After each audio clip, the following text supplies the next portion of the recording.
keeping the existing fence and the existing driveways in their current position, the waiving of commercial trash enclosure standards, and the waiver of full off-site improvements, which we feel is in keeping with the rural nature of this area.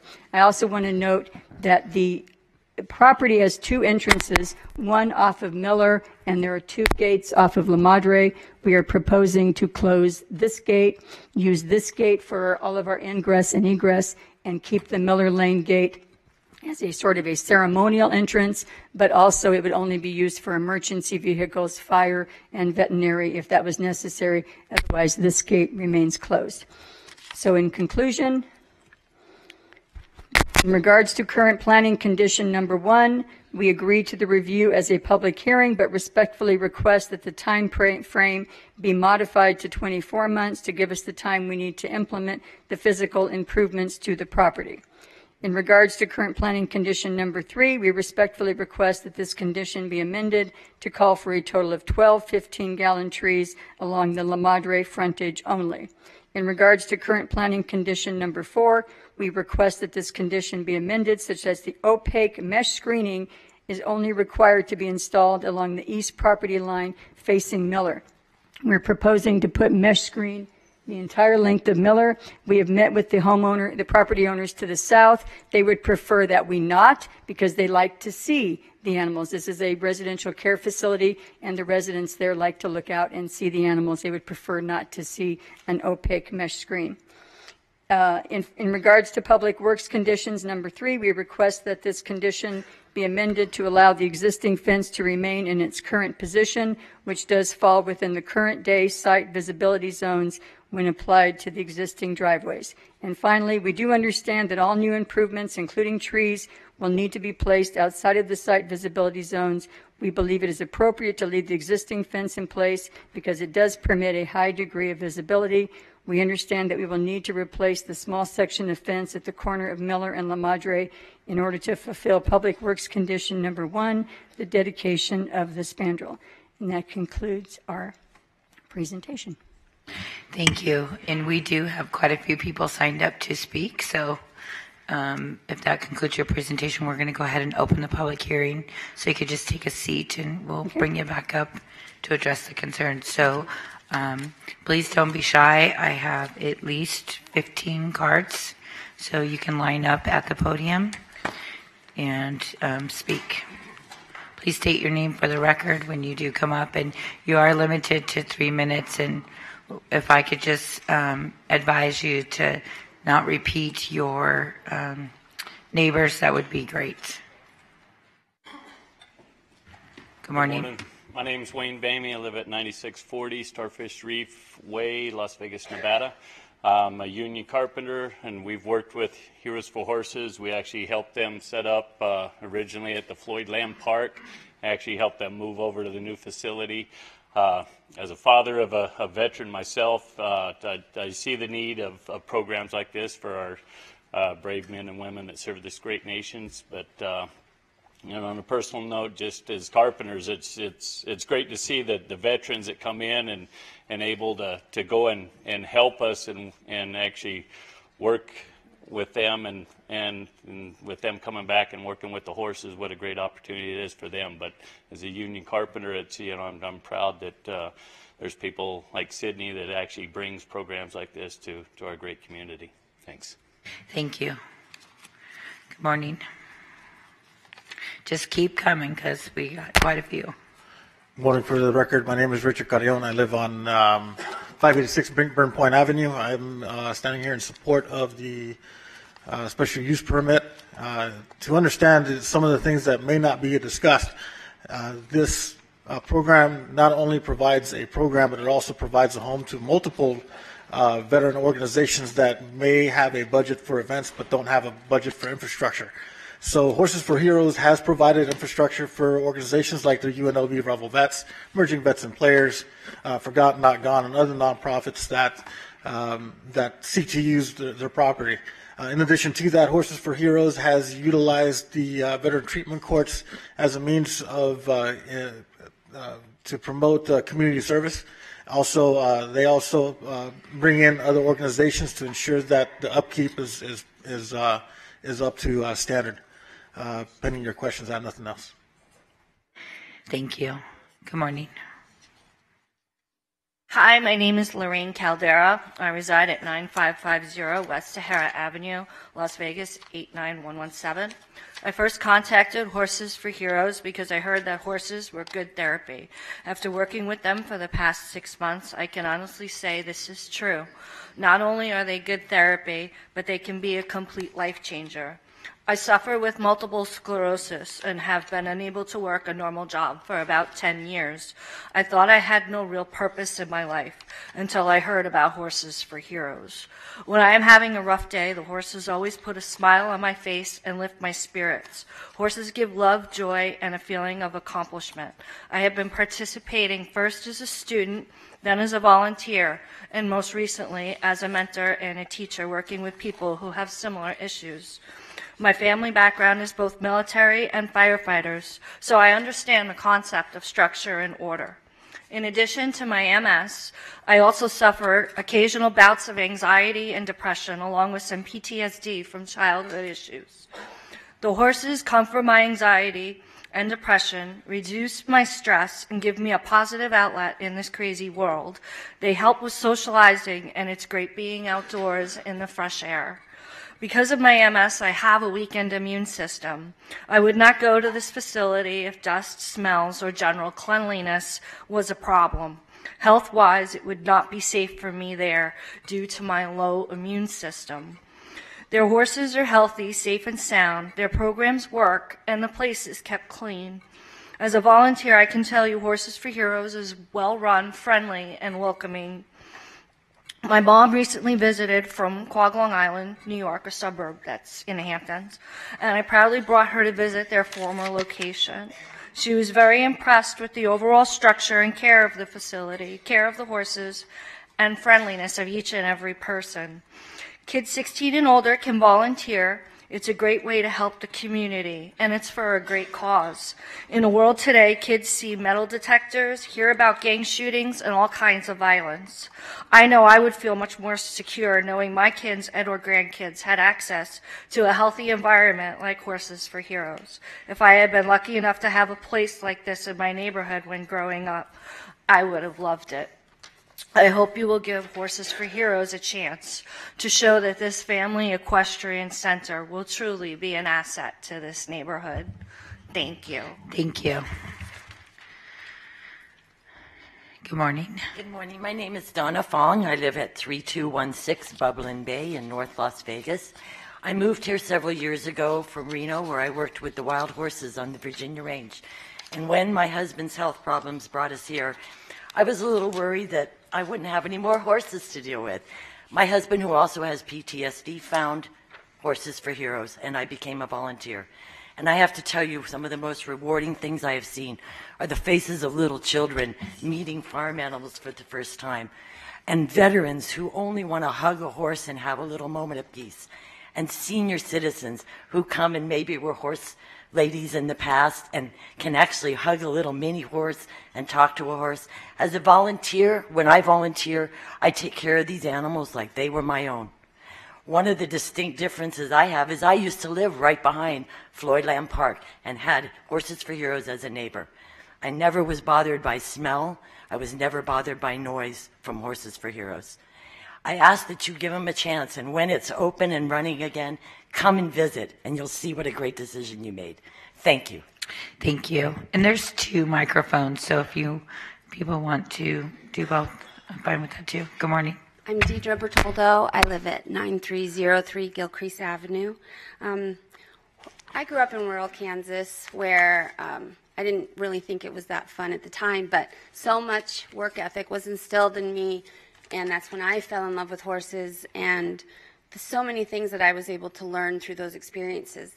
Due to my own medical issues, I was not able to keep my horses here in Las Vegas, and I felt that my son was not going to be, I wouldn't be able to share that same education with my son. And because of Horses for Heroes, I have been able to share that with him, and it has been a huge life changer for both of us, helping me to overcome my medical issues and allowing him to get over some of his anxiety. Just his own self-confidence has changed, and being around the animals. And I'm now going to read to you a letter from one of our other supporters who couldn't be here today because she's in Ecuador. Our first encounter with Horses for Heroes was in 2012 when my family was invited to an event for wounded warriors at the property. My husband is 90% disabled as a result of his service with the Army in Afghanistan. At this event, they gave my young twins a turn riding a full-size horse, fully supported by myself and a volunteer staff member. It was at that moment when I saw a change in my daughter. My twins spent their first 80 days in Summerlin Hospital's NICU after being born at only 29 weeks gestation. I watched both of my children struggle to do things that other parents take for granted. Initially, it was breathing, eating, swallowing, but long after they were home, it was things like holding a bottle, crawling, walking. We spent years in physical and occupational therapies. My daughter has sensory processing disorder, so she was 18 months old when she finally conquered walking. But something changed that day when they put her on a horse. The smile on her face brought tears to my eyes. Never before had I seen her so happy and so at ease. When Sydney invited us to their weekly horseplay classes for children, we initially balked. We couldn't afford horseback riding lessons. But when she explained wounded warriors get a free membership which comes with low-cost classes, we immediately signed up. We could actually afford this. My children took classes every week for years. I watched as they both became more confident and watched in amazement the first time I saw them controlling the horse completely on their own. They absolutely loved attending Horses for Heroes camp and ride as often as we can. We also enjoy meeting new military families there, sharing stories, and our favorite places to go in Vegas. Over the years, we really have gotten to know Sydney, and I want you to know this woman pours her soul into caring for others. Children who struggle with bullying, women who have been abused, but especially military service members and their families all benefit from her program. Nowhere else do I know in Vegas or even other parts of the country that offers such a valuable program. And she does it at a rate nearly anyone can afford. Thank you. Thank you. Good morning. My name is William Cunningham. I reside at 104 Rancho Vista Drive, Las Vegas, 89106. I am a veteran of the Vietnam War, and I wish this program was available when I got out. I have 5 grandchildren who enjoy horses. My 3-year-old granddaughter, Samantha, loves the farm animals, particularly Patches, the pig, who loves to have his belly rubbed. I support Horses for Heroes. It would be a great addition to this neighborhood. Thank you. Thank you. Good morning. Good morning, Commissioners. My name is Thomas Mitchell. I live at 4940 Conno Lane. My wife and I have lived at this location for 19 years. It directly abuts the southwest corner of this property. There have been horses and other farm animals on this property that entire time. We have never had a problem with dust, odor, noise. We may have a few more flies than you get in other parts of the valley, but Ms. Knott is talking about mitigating that by putting out traps. She has contacted the people around the community and talked to us and given us assurances of what she's going to do to make sure there aren't any problems. In fact, our property will be right next to where all of the horses will be stalled. And so I would also ask you not to heap too many expenses on this operation so they can carry out their operation. It sounds like an admirable use. Thank you. Thank you, Mr. Mitchell. Good morning. Good morning. My name is Bob Schmidt. I live at 6758 Airedale Circle, Las Vegas. I own all the property adjoining this on La Madre. I'm amazed that it seems like the debate is whether Horses for Heroes has a right to exist, and that's not what I came here for. I thought that they were petitioning to change the use permits on the property. They're asking to operate a business that's completely inappropriate for that neighborhood. Under certain conditions that have already been established with the county, a business like that can exist. Seems like everything that they've requested is to not conform to these already existing codes and zones. They don't want to put a trash enclosure in. They don't want to pave their parking lot. They don't want to do the landscaping that is required on these properties. It seems like if they were to come in and exist under the conditions that already exist, there wouldn't be an issue here. But there is a big issue. There's other concerns, and I've heard one other man who lives in the neighborhood come up. Everybody else seems to be shipped in from somewhere else, and I'm not here to debate the merits of Horses for Heroes. I could live coexist with them if they were willing to live within the codes that already govern something of this nature. And I would ask you that in the event that they're allowed to exist in the way that they're asking, and if they don't clean up, and if the horses do become a smell issue, if they're not a good neighbor, who do we turn to then? Right? I would ask you to just ask them to live within the confines of the existing codes, and I couldn't ask any more than that. Thank you for your time. Thank you, Mr. Schmidt. Good morning. Good morning. My name is Cynthia Graham, and my family bought this property at 4975 North Miller Lane in 2007 as a fully ran horse boarding facility, as an investment property. We're in full support of Horses for Heroes organization and recognize the benefits this non-for-profit organization provides for our veterans. My father, who owns it, is also a veteran as well, and the law enforcement and the people with special needs. We commit to working with this organization to mitigate as much as possible the impact to the neighborhood. Thank you. Thank you. Good morning. Good morning. My name is Lauren Paglia. I live at 3102 La Mirada, and I live in Sierra Vista, probably a 75-year-old horse community, and we coexist, all of us, with 20 stall barn, which is in my backyard. And I just want to say that we have parties, we have so many events, and many non-horse people, but they all enjoy it. And I've known Sydney Knott for over 30 years, and she has poured her heart and soul into this organization. I've worked out there at Floyd Lamb. My daughter has. I have seen it is clean and neat. And being a horse person, horse trainer my whole life, our place is spotless. We don't have a bunch of flies and whatnot. And I just want to say it's a wonderful organization. It's quiet. It's tranquil. I've been out there many, many times. And it's not a crazy, loud, noisy place, and it's a wonderful thing when you see the people and the children out there and how enjoyable it is for them. And I just hope something good happens through this. Thank you. Thank you, Ms. Paglia. Hello, Madam Chair, fellow commissioners. My name is Mary Beth Knott. I live at 1 Hughes Center Drive. A bit of background for me. I grew up on horse property in the valley. I've seen how great it can be. I've seen, how well kept it can be. And I think everyone here today has done a great job at touching on Horses for Heroes. So I'm just going to touch a bit on my personal experience having lived on horse property in Las Vegas.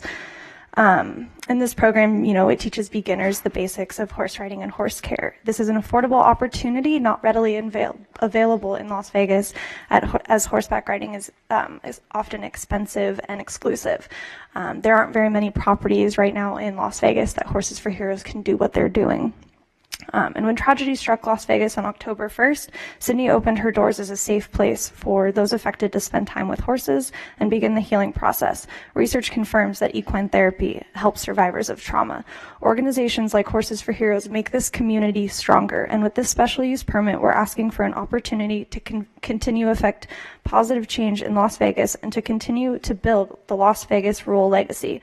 Las Vegas is more than bright lights and shiny casinos. It includes a vast horse community from Red Rock to Boulder City. The rural equine properties in our community should be preserved. Without them, there wouldn't be a Las Vegas horse community.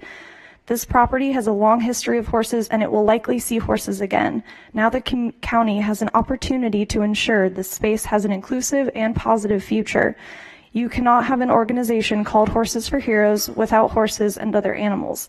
That's why these are the most pampered horses and animals in all of the valley. They don't have just one kid that loves them, they have hundreds.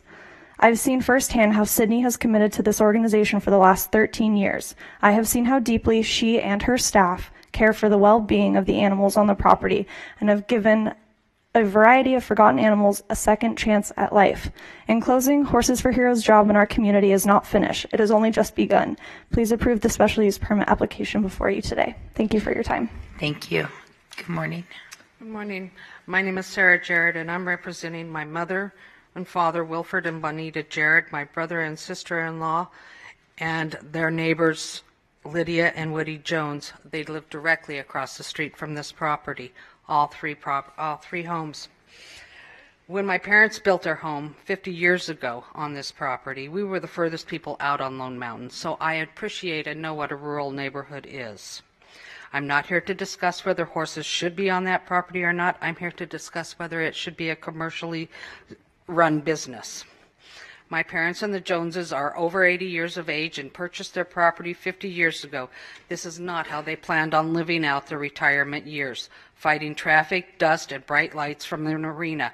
She wants to operate from 6 o'clock a.m. to 8 p.m. 7 days a week.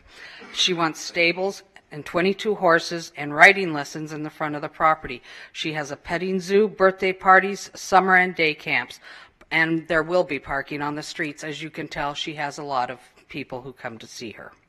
All of this less than 50 feet from their front doors, my parents' front door. Miller Lane is a small 2-lane street. La Madre is a dirt path that she wants to use as an entry to her business. The dust from that is a health hazard alone. One of the Commissioner Brown's staff said that part of La Madre would be paved by the county under the Lone Mountain widening project. Is this true, or will we have to put up with the dust? For the past 60 days, she has had only one dumpster to remove manure. It is emptied twice a week. She claims that she needs to up that. Why hasn't she done that in the past 60 days? Where's the problem with that? It seems she wants to waive a lot of the standards that the rest of the neighbors had to abide by when they moved in. If anyone had a structure in the right-of-way, we would have to move it. If we had to abide by the setbacks for the structures, we would be told to tear them down or get them permitted. If any one of us brought home a commercial vehicle, we would be in violation of Title 30. But she's asking you to forego all of this for her business. This is a neighborhood, not a business area. She claims a health and wellness program for veterans, heroes, and domestic abuse survivors, but she has no program for that claim, and she will not comply with ADA federal laws. She does not have a plan to live on this property. She's only running her business from it. This is a rural neighborhood. Please be aware of that. She has a lot of people who love her and love Horses for Heroes, but not one of them lives in our neighborhood. Not one of them is going to be looking at what we are looking at. Thank you. Thank you. Good morning. Good morning. My name's Steve Bowden, 7650 Gracemore Court, and I live in the impact zone, which is, I live about 300 feet away from the property. I'm not addressing the business this morning, only the impact zone residents, of which there are about Mr. Brown, there's about 129 people that are in the impact zone that voted for you in particular. If I could, excuse me, sir, if you would like to address us, that would be great. And okay. Thank you. Okay, fine. Anyway, I have the property, excuse me, that Mr. Schmidt talked about earlier in escrow about a year ago, directly north of the subject property. It's this vacant property. Let's do it that way, right there. I opted out of developing the property because it was just too expensive to pave La Madre, which I had to pay for, put in all the utilities, which I would have had to pay for. And I've talked with the folks that handle paving. And there's currently no plans to pave La Madre according to the county of Clark County. If there's something else in the works, I don't know about it. But basically, I walked from the property and canceled the escrow. Of the 128 people residents that live in the area, there are 4 that are either for this project or are neutral. 124 of us residents do not want this commercial operation in our neighborhood.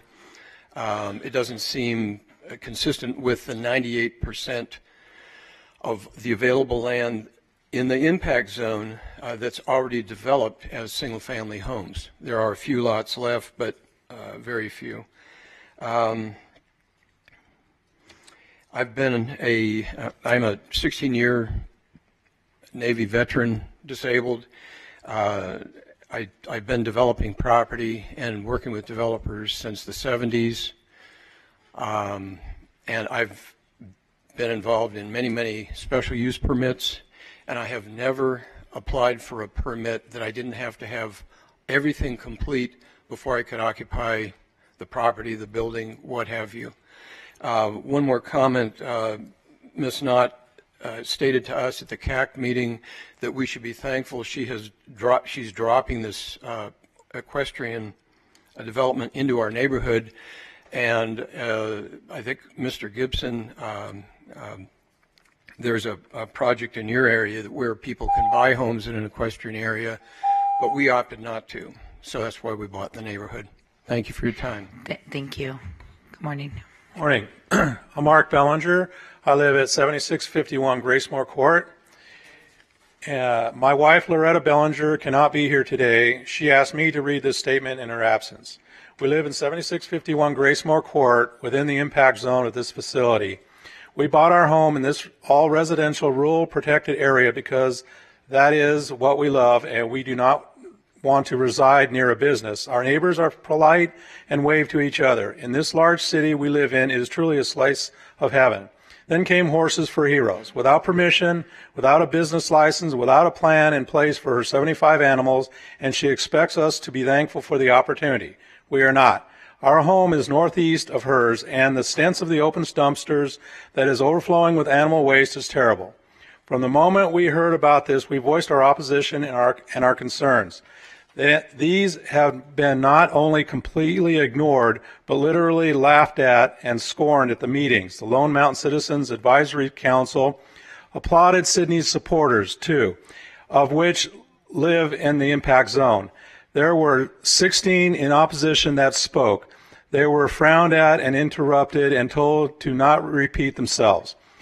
We asked for a meeting with Commissioner Brown and were granted one. At the last moment, 2 weeks ago, this hearing was tabled for today. Sue Baker, who is also supposed to be representing the citizens, told me directly that Commissioner Brown will allow this application to go through with some conditions. Wow. This has already been approved. I believe this is an ethical violation not only by Mr. Brown, but by his liaison, Sue Baker. They are both personal friends of Sidney Knott and should not have been involved in this application. Sir, if I could, I don't want it to become personal, so if you could refrain from... I'm just reading what she wrote. And okay. I'm just telling you that let's not make it personal, please. What are we doing here? Well, okay.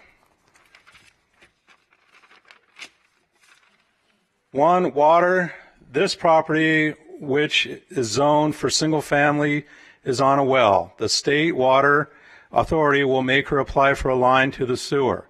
2, this is a 2.14 acre lot, and there are 75 farm animals. She has already received a citation for animal control for having too many farm animals. If you allow her to open and have parking for 20 vehicles, the 2.14 acres goes from approximately 93,000 feet to 70,000 feet, which of course lowers the amount of animals that could be allowed. This has not been addressed at all. 3, Americans with Disabilities Act requires are not being met. The ADA has a pamphlet that outlines what all businesses must do to be in compliance for the act. This means, am I done? No, go ahead. I mean, if you could Okay. wrap it up, that'd be This great. meets none of those. I personally have disabled people in my family. They are excluded. I have a problem with that, as well as a federal law that are being violated. Everything about this is wrong. This wonderful, quiet neighborhood is not the place for any business, let alone a riding and boarding stable on a lot that does not fit any criteria for this residential area. I want to live in peace. Sydney is doing what she damn well pleases with no repercussions, and you are allowing it. I will continue to fight this on every level possible. You need to do this the right thing and shut this down without Larry Brown's vote. Thank you. Thank you, sir. Good morning. Good morning, Commissioners. Doug Newson, 7630 Gracemore Court. I live in the impact zone approximately 700 feet from this parcel of land rented by Horses for Heroes. I object. I'm sorry, sir. Can you tell me your name again? I'm trying to keep track of the Doug cards. Newson, Newson.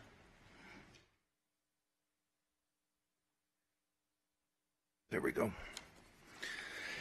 I object to Clark County Commission granting a special use permit to Horses for Heroes. This is not an appropriate use of this land in the middle of approximately 129 single-family residences.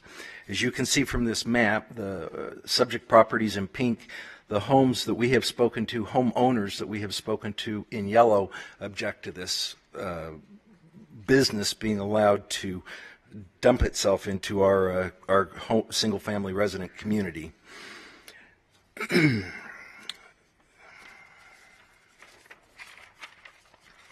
I apologize, I shortened this. This very county commission recently approved another horse riding, horse stable business in an area, thank you, in an area in the northwest zone for single family residents with the rural overlay. And it was a single home with a small barn on 43,000 square feet of ground in total with 4 horses. This has set the precedent just a few months ago for this type of special use permit approval. Horses for Heroes is asking for a special use permit on a little over 1.5 acres, subtracting for the house, barn, and other structures on the property and parking to house over 80 animals in total, which includes approximately 20 horses. In my opinion, it is cruel to put that many animals in that small a space. Given that the Commission has already established what should be allowed with this previously approved property, Horses for Heroes requesting an SUP for approximately 1.5 acres to support 82 animals plus workers and volunteers is cruel and unusual punishment for these animals. They simply need more space. You must not grant this permit.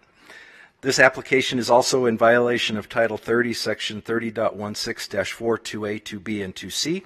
I will tell you, living right there, the smell is atrocious, and it is only 60 degrees outside. Imagine the power and the force that 7,200 pounds of animal poop and 500 gallons of animal urine per week is going to have when the outside temperatures hit 100 degrees or higher this summer. How about we truck all this to your front yard? We don't want it in ours. Please do not do this to us. I am personally allergic to horses. It's sad to think that I may have to sell my house and move because you all let this commercial business move into the middle of 129 single-family residences. Now, if you do approve this special use permit, please require a complete and full background check for all employees and volunteers. Much of their clientele is children, and this business is located 1 block from Leavitt Middle School. All who work there, paid or not, should be subjected to a complete background check. Thank you for your time. I ask that you vote against the special use permit. And I would also like to state, for the record, we support Horses for Heroes as a business. It's a great thing. My dad was a veteran. My uncle was a veteran. My brother-in-laws are veterans. We support the military. We think what Horses for Heroes does is wonderful. It just, in terms of land use, doesn't belong in the middle of all our houses. Thank you. Thank you. Good morning. My name is Leslie Lamb. I live at 7751 Gracemore Court. My home is in the impact zone. I am approximately 350 feet north of the property at Miller Lane. I appreciate the opportunity to voice my concerns regarding Horses for Heroes special use permit this morning. I have intentionally lived in this rural preservation area for 18 years. I chose this area because of the overlay of protection within the zoning regulations.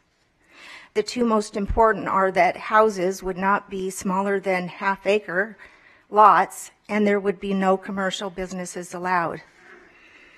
I have lived in 3 different homes in this area, 2 of which I was owner-builder. The first home was 4,800 square feet. The second was 5,100 with an additional 1,000 square foot casita in the back. Each were new construction on raw land, and each were finished turnkey, yards included, within 9 months. I state this to exemplify how much can be accomplished in a 9-month period. I was not given the advantage of time to do fundraising during this process. Instead, I was required to show proof of funding and a history of good credit before I could break ground. I was also required to adhere to county and state building codes and bylaws, which were put in place for everyone directly involved in the community. I was required to attend a class with the Department of Air Quality Control regarding dust, and then required to purchase a dust permit. I was not given entitlement of building each phase of a construction without moving to the next, without passing inspections for each phase of building. Again, inspections are put in place for the good of everyone: utility companies, subcontractors, owner-builders, laborers, and the community. I received no waivers or favoritism. I either played by the rules or my project would come to a complete stop until I complied. In the 18 years, I have been grateful to live in 3 wonderful communities within the Northwest Rural Preservation Area, along with like-minded people, all there for the same reason, to live in a zone-protected area. I was not allowed the option of flying by the seat of my pants. Instead, I was held to a high standard regarding the areas of finances, inspections, safety, dust control, construction ordinances, and I was on a timeline to ensure completion within a 9-month period. The process was a blending of well-organized steps from beginning to end so that I would receive a C of O on time. I am opposed to the special use permit and its waivers, and I ask the Board of Commissioners to deny this SUP. In my opinion, this is the wrong location. At the very least, if it is approved, I ask the board to hold Horses for Heroes project to the same high standards required of everyone else in the Northwest Rural Preservation Area. Thank you. Thank you. Good morning. Hi, good morning. I'm sorry, I'm really nervous. Don't be nervous. It's very intimidating. My name is Susan Summers, and I live at 4913 Gray Mesa Street. I've lived there for 18 years, and I live in the impact zone. I am in support of Horses for Heroes getting this special use permit. I've also gotten signatures from 5 of my neighbors on Gray Mesa that are all in support. And in fact, no one on my block was not in support of this project. I'm also here to speak as a mother of a daughter who has reached many milestones with Horses for Heroes. She learned how to ride her first horse at Horses for Heroes. She learned how to muck a stall. She learned how to cuddle a duck. She learned how to care and treat for animals. It kept her off her cell phone. I mean, it's really an amazing, amazing place. I've known Sydney for 4 years. She's done everything she said she was going to do. And as a mother, I trust my most precious asset, which is my daughter, with Sid. So I'm here in support, and I hope my neighbors can give her a chance. I live a 3-minute walk, okay? I am thrilled, and all of my neighbors are thrilled to bring our kids out to Horses for Heroes. Thank you. Thank you. Good morning. My name is Dr. Gary Cantor. I live at 2816 Vista del Sol. I've been in Las Vegas since 1972. I'm responding to 2 specific issues. The first issue at the town meeting was the allegation by one of noise, odors, and dust. I have lived in Sierra Vista since 1990. It's a residential and horse property community with a central barn, two corrals, and a bridle path surrounding the property. Throughout this period of time, we have never had complaints of noise, odors, dust, etc. We've never even had it listed as a complaint on our board meetings, to the best of my knowledge. It's really a non-issue.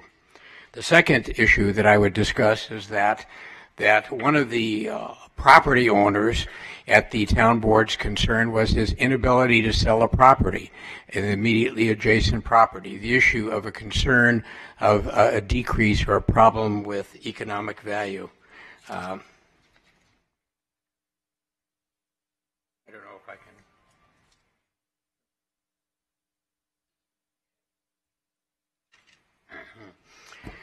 If you look at this, this is a photograph on the north side of Sierra Vista.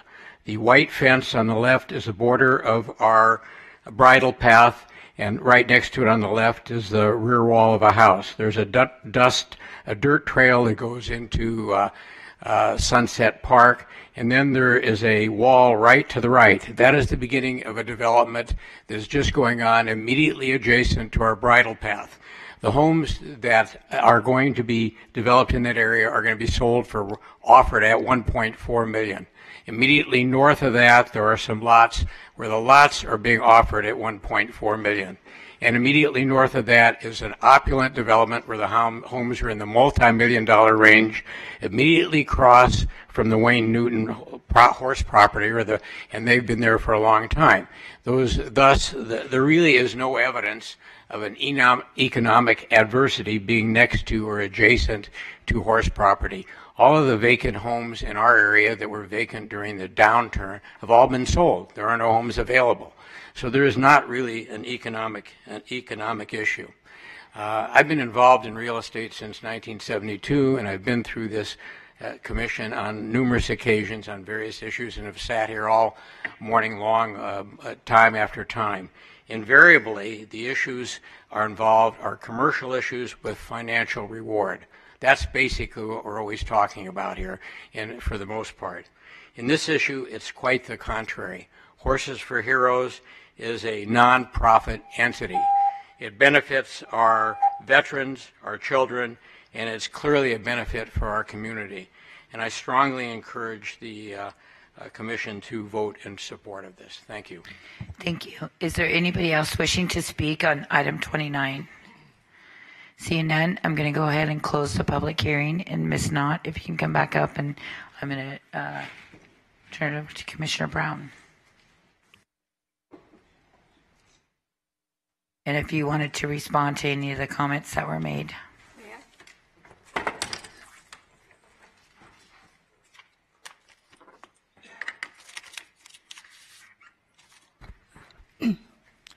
It's okay to speak.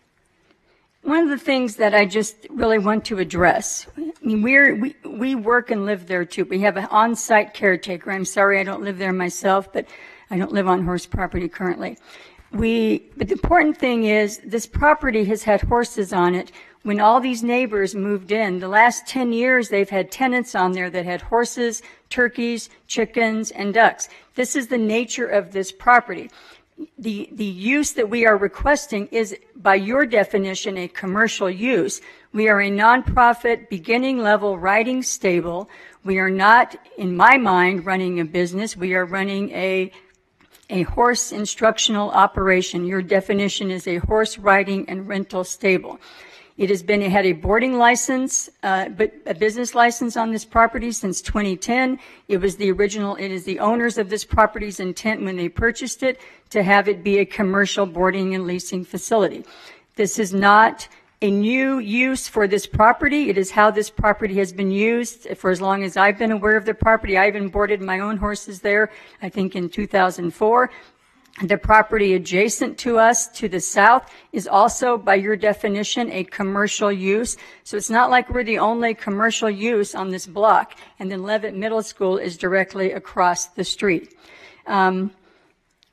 it's important that everybody understand that we like it clean and we like it quiet. Our customers wouldn't come. By customers, I mean our students, their parents, our volunteers, and the people that use our programs. If it was a toxic waste dump, nobody would want to come and use it. We are not the NFR moving on to Miller Lane. We are a beginning level instructional facility that has old and donated horses. We do everything at a walk and a jog. We're not doing any speed events. And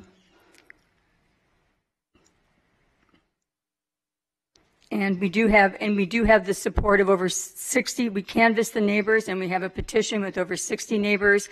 We have 2,800 signatures on an online petition, which admittedly is not just for the neighborhood. And we also have the support of all the adjacent homeowners. But I want to really drive that point home that this has been a business. This property has been used for many years as a boarding and rental facility and has had a business license on it. And there is another commercial use directly south. So we will be working on all the, if approved, we will maintain all of the conditions and compliance. You will be working with us, and we'll be working with the neighbors. They will have a voice, and they will have an opportunity. If something isn't working, they'll know exactly who to call. Thank you. Commissioner Brown.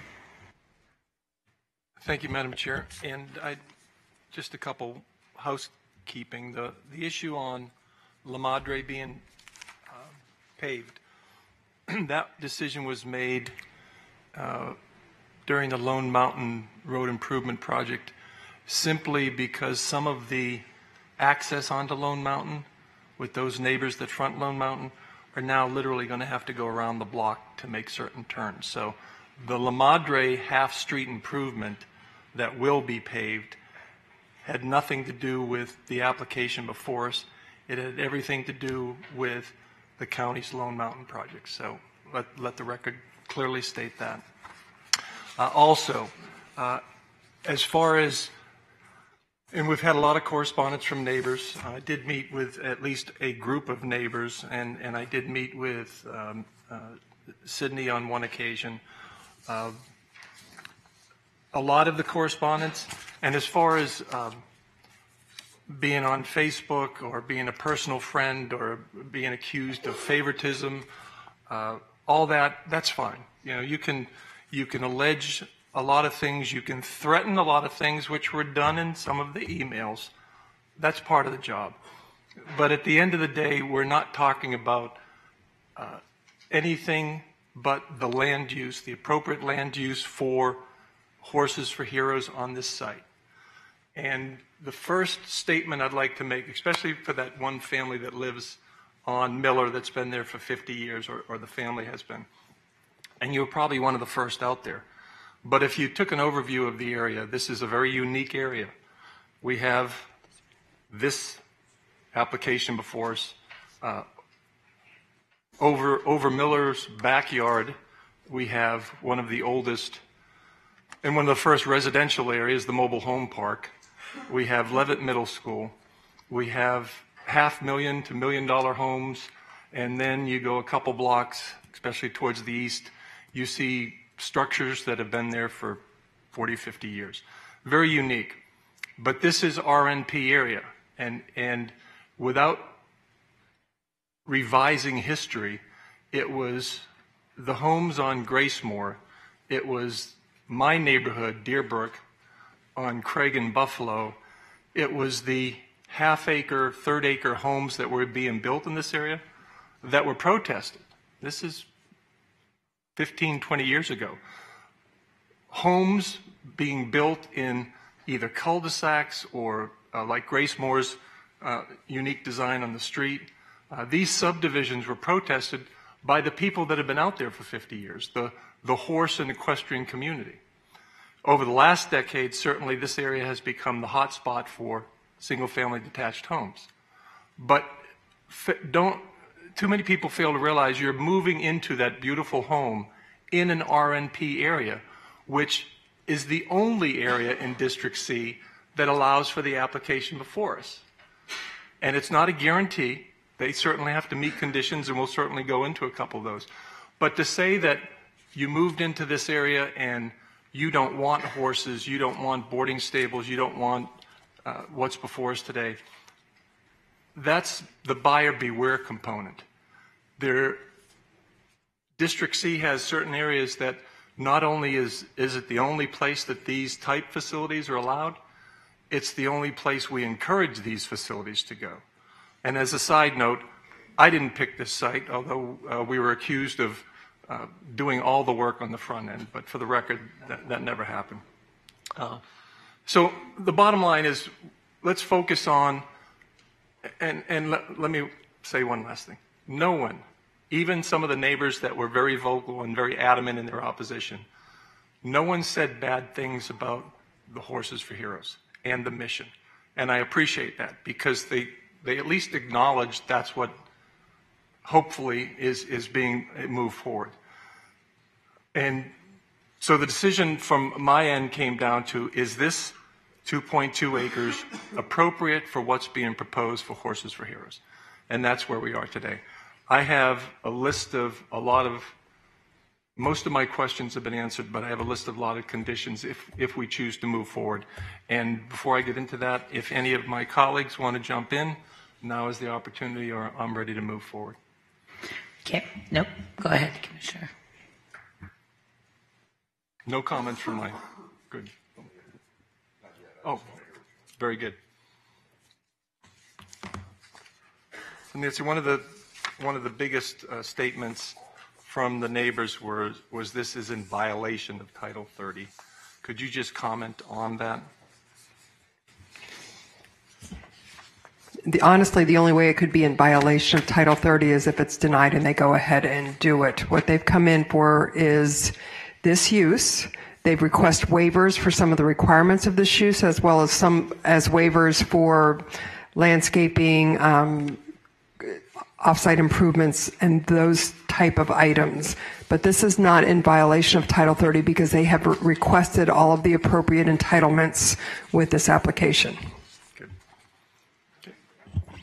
Let me just go down some of the statements, and I'd like this all part of the record. When we come up with any final conditions, they shall either complement or add to the existing staff.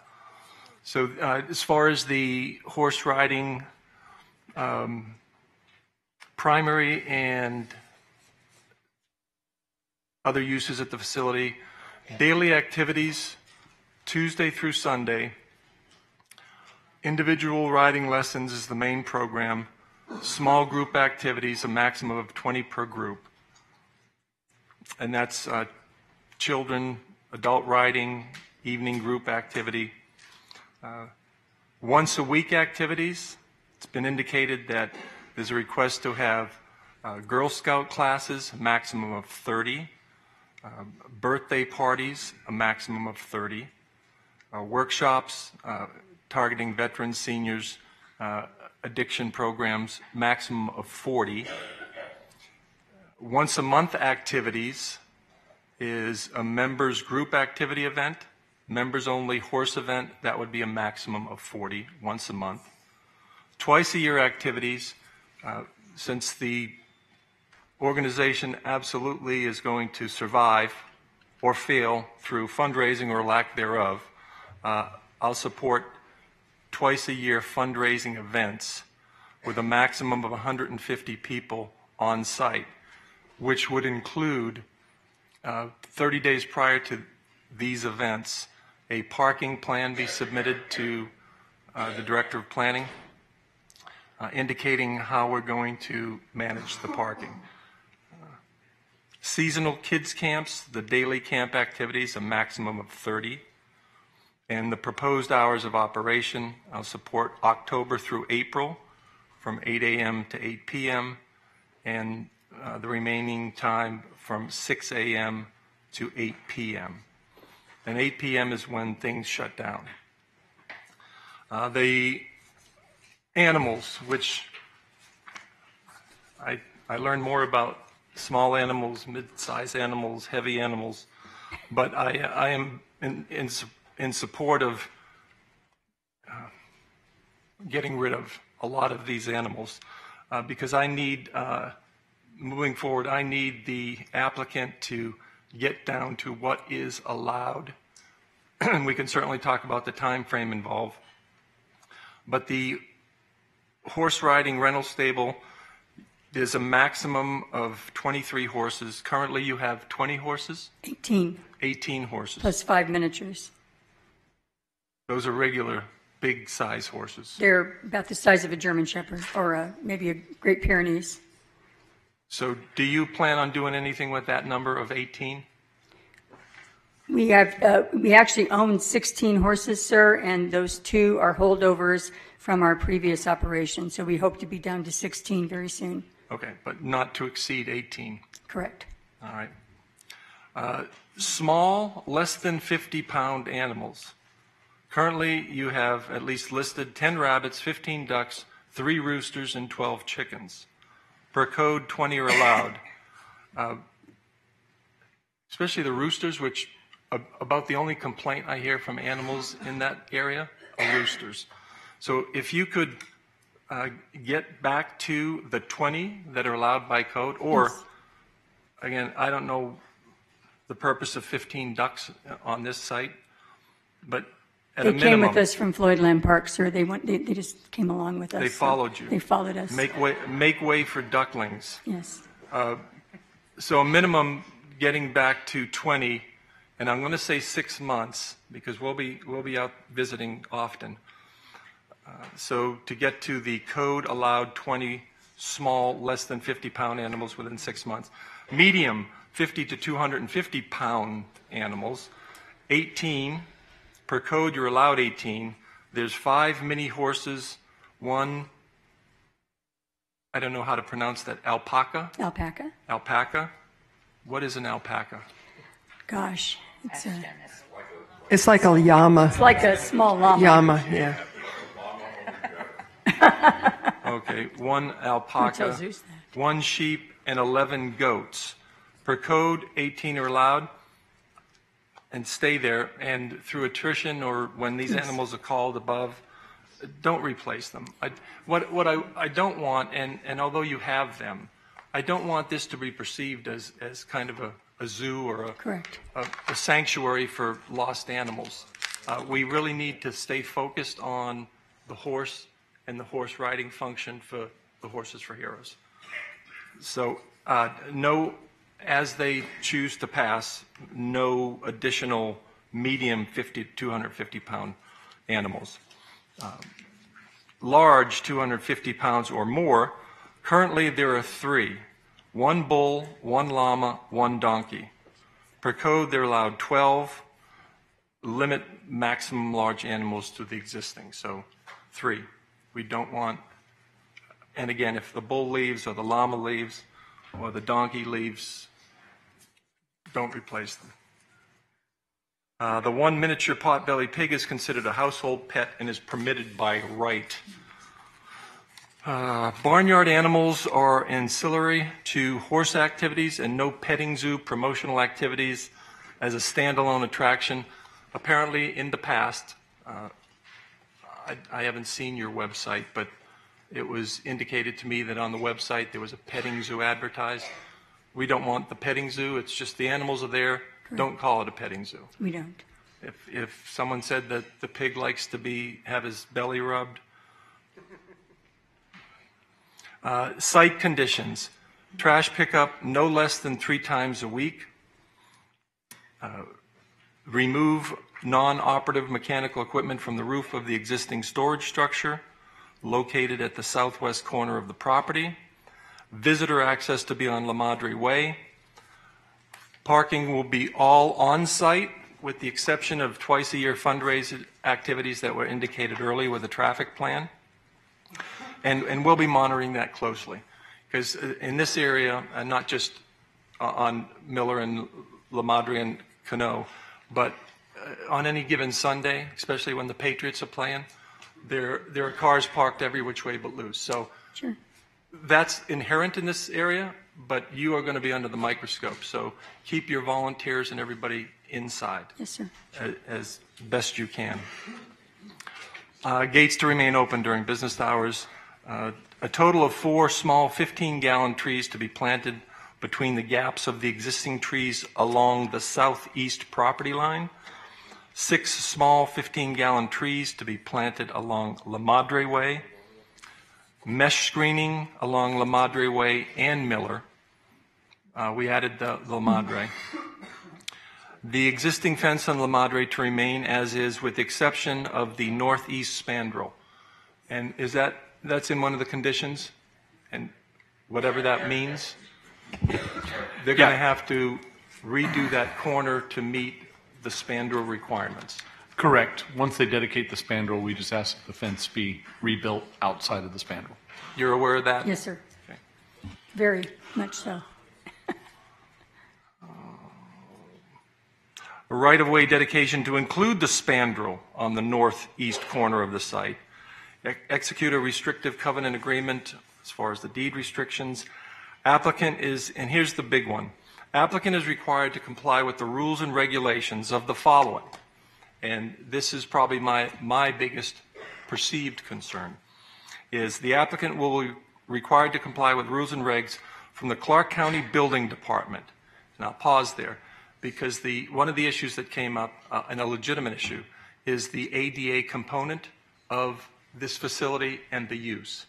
And I'm not the expert on ADA, but as far as access, the parking lot, the bathrooms in the house, the veterans that do need ADA accessibility, that has to be done, period, end of story. That would be at the top of my list. The Southern Nevada Health District.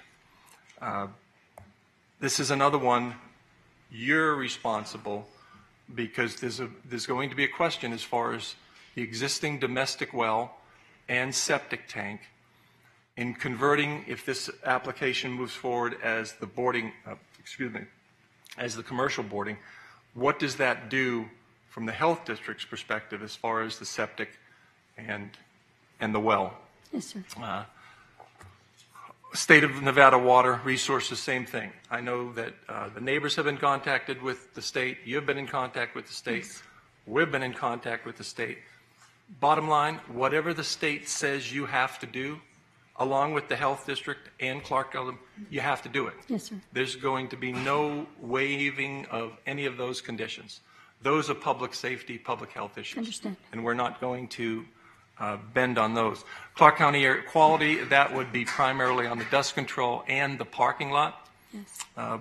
We had talked early on in the process as far as doing some non-paved parking areas, and by code now it's just not allowed. In the old days they could do certain materials, but that would have to be paved per the air quality standards. Originally it was indicated, Nitz, that we were going to have a one-year review as a public hearing. I'd like to keep the one-year review as a public hearing, but I'm going to indicate to our animal control and neighborhood response on a quarterly basis. Yes, sir. It may even be more frequent. Quarterly reports coming before that one-year review. I think there's enough eyes from the neighborhood, both those that showed up for and those that showed up against, that we'll have plenty of interaction with the neighbors as far as what's going on site. And especially, we'll ask Mr. Mitchell to keep an eye over his back wall, since he'll be the closest. He likes the roosters, by the way. And the all right, donkey. and additional clarification. Horses for Heroes will maintain an office at the site. Regular office hours, Tuesday through Friday, 9 to 5. The office is to be used by staff and volunteers assisting day to day.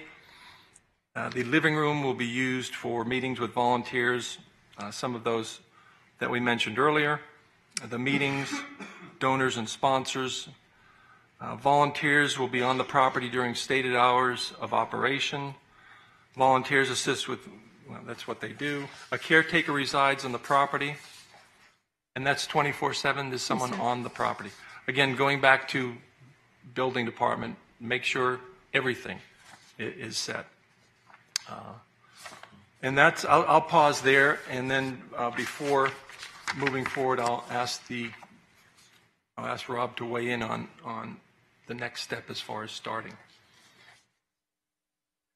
Go ahead. What do you mean by starting? Oh, I was going to, if anybody, well, then there's a lot to be done.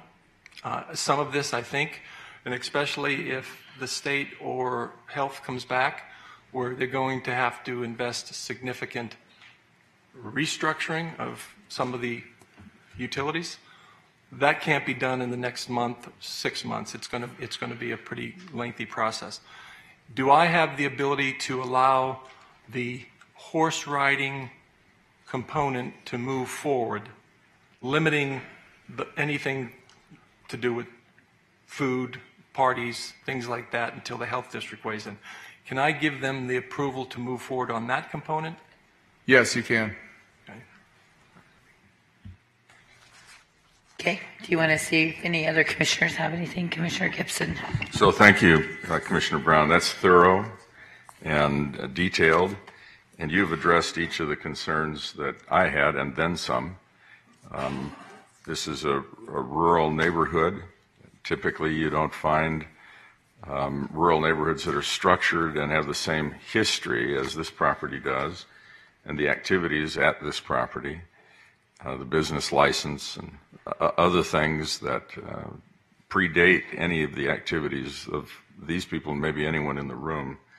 And so you've gathered it all, and I don't have any additional concerns. Anybody else have anything? Commissioner Sagerblum. I just want to say that I know the carpenters are here, and they got a lot of work, but they know how to do it. So please work with her and make sure everything gets built. Okay, anybody else have anything? And I would just say, Commissioner Brown, you and I have worked pretty hard to preserve much of the rural ranch estates that are there. And I say it that way because it's hard for us to preserve the animal component to the ranch estates piece of it. So, Sydney, all eyes are on you.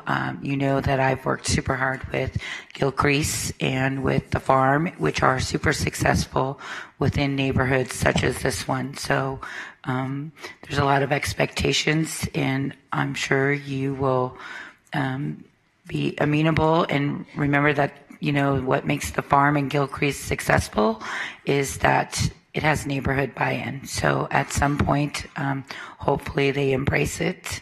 But Commissioner Brown, I think that you've put enough restrictions on there and an opportunity for us to bring it back if something goes wrong. But I've never known that to happen. So I appreciate that. Madam Chair. Just real quick, just Commissioner for the record, Weekly. was there a timeline for that pavement of that road? I know that, I think I've seen a public works schedule, I believe. I don't know if it was Public Works where I saw a schedule. Is that something we want to put on the record? Because I think the neighbors were under the assumption that that was not going to happen. Commissioner, I know they are actively working on that job. I just don't know specifically. I know the contractor's been made aware of that section of paving, but I don't think he has an actual contract for that section yet. It's still in the works. So they've discussed it, but it hasn't been issued yet. Should be forthcoming in the next couple months. I know further to the west, I know Commissioner Brown as well as Kirkpatrick, we all share Lone Mountain heading east and west, and there's a lot of work happening in that area there, and a lot of things that you all get prepared for, a lot of constructions. You all see some cones out there now, but a lot of great public works projects are going to happen in that area there. And you know, this item here was one I sat in the back at the Planning Commission meeting and heard, just sat and listened to a lot of the testimony from each side here. It's my prayer that this is going to be something that's going to work. I know those of us in the Lone Mountain area there, we live in the area. So it's kind of tough anytime you approve something where neighbors have some major concerns like we've heard today. But I believe, Rich, thank you for bringing the crew out today. We appreciate it. And Sid, I just hope you comply and do what's asked, because this is these folks' life's investment. Yes, sir. And when you don't live in a neighborhood, it's kind of tough putting something in a neighborhood where you don't live. And that's the difference for me. I have a huge investment in this organization. No, we as well, understand. sir. We understand. And I know people who frequent here and hear good things about it. So let's do the right thing. Absolutely. I appreciate it. Thank you. Commissioner Brown. And Eric, if I'm not mistaken, Lone Mountain, the entire project is scheduled to be completed June-ish, June, July. So I'll double back, but I would hope that as that project is completed, that this one would be nearing completion. Correct. This was an add-on, and I know the overall project is scheduled for that time. I haven't heard of any other issues like they had in the beginning, coordinating with all the neighbors. So I think that's all behind us, and I haven't heard anything that would break that time frame. And that is on the south side of La Madre, because I think the gentleman that either owns the land or represented the owner, that's all still private property, so we will not be doing anything center line north. That's correct. Okay. All right. So is that in the form of a motion? I'm going to make that motion right now Okay. with all those. So I would move for approval with the stated conditions and allowing the use of the horse riding component for Horses and Heroes to begin operations. But until we have a plan from the health district and the state water personnel, then all other activities as far as the parties and fundraisers would be put on hold. Not to say that you can't have the meetings, especially with the veterans groups, that's fine. Just focus only on the horse riding now. And I would, as my colleagues indicated, I would encourage our friends from the Carpenters to get in there and find out ADA requirements, make sure that facility is absolutely ADA proof, because we don't want that to slow anything up down the road.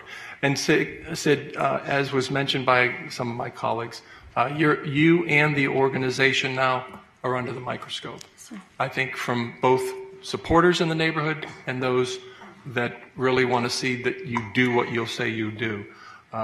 We've had this conversation in our one meeting, clearly indicating our expectations, and there's no moving back from those expectations. Hopefully the community, the donors, the supporters out there will help you, because you have a big undertaking here, regardless of what comes forth with the state and the health district. You need to make this work. So, go ahead. I would recommend that we say for the record that use permit number 5, which was increasing the number of small animals, is going to be denied, because you did say they're going to be limiting it to what's allowed. As amended. So that, Rob, anything else? No. Thank you. That would be my motion. Okay, Commissioner Brown has put a motion on the floor. Is any further discussion from the board?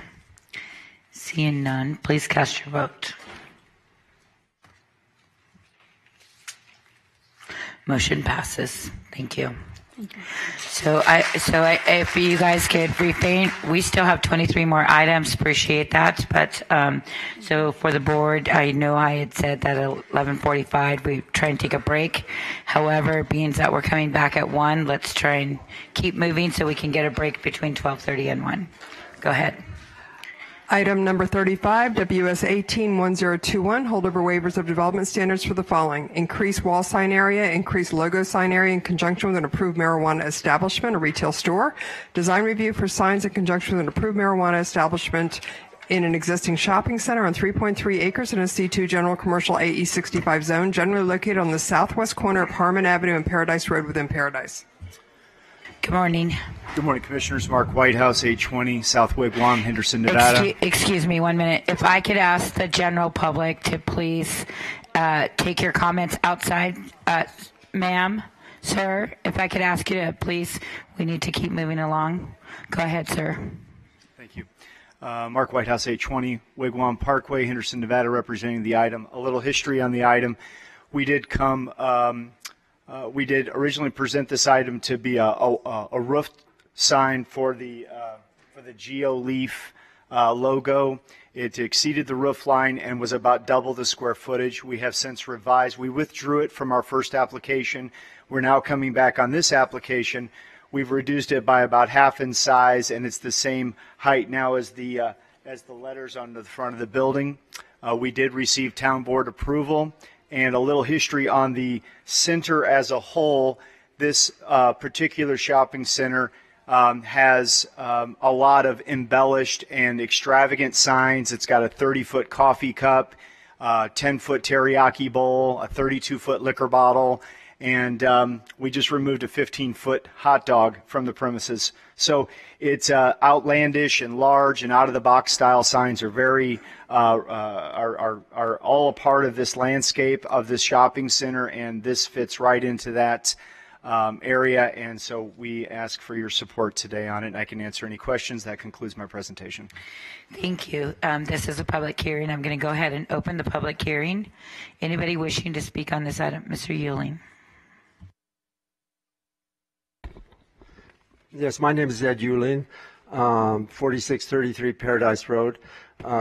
We originally had one of the first 18 marijuana licenses, and it was moved by the county commission across the street. The Grove previously asked for a larger sign. The Grove is the one on Swenson, asked for a larger sign, and that was granted. And I certainly hope you will enable the larger sign here and get over this phobia that the county has about signs. Las Vegas is a city that's over the top in everything, and we shouldn't try to conform to these standards of Des Moines or these other cities. Las Vegas is different. We should permit the entire buildings to be covered in signs if that's the way things want, because we're an over-the-top city, so I hope you'll approve this item. Thank you, Mr. Euling. Anybody else wishing to speak during public comment? Seeing none, I'm going to close the public comment and turn it over to Commissioner Gibson. Well, Ed, I will agree that the signs over in this particular area are outlandish. And this fits in, I don't know if it fits in well, because I don't know that it is as different as the other signs that are over there. But I'm prepared to move approval of the design review and the waiver, subject to staff's, if approved, conditions. Okay, Commissioner Gibson has moved for approval on item number 35. Is there any further discussion from the board? Seeing none, please cast your vote. Motion passes. Thank you, everyone. Thank you. Next is item 36, WS 19-3, waiver of development standards to reduce lot area in conjunction with the previously approved single-family residential development on 1 acre in an RE Rural Estates Residential RMP1 zone, generally located on the south side of Heritage Pines Court and the east side of Pioneer Way within Lone Mountain. Good morning, Mr. Cunningham. Good morning, Robert Cunningham, 6030 South Jones Boulevard, representing the applicant. What we're requesting here on the overhead is to take this highlighted lot that is actually one lot. It was always planned to be two lots and create two lots.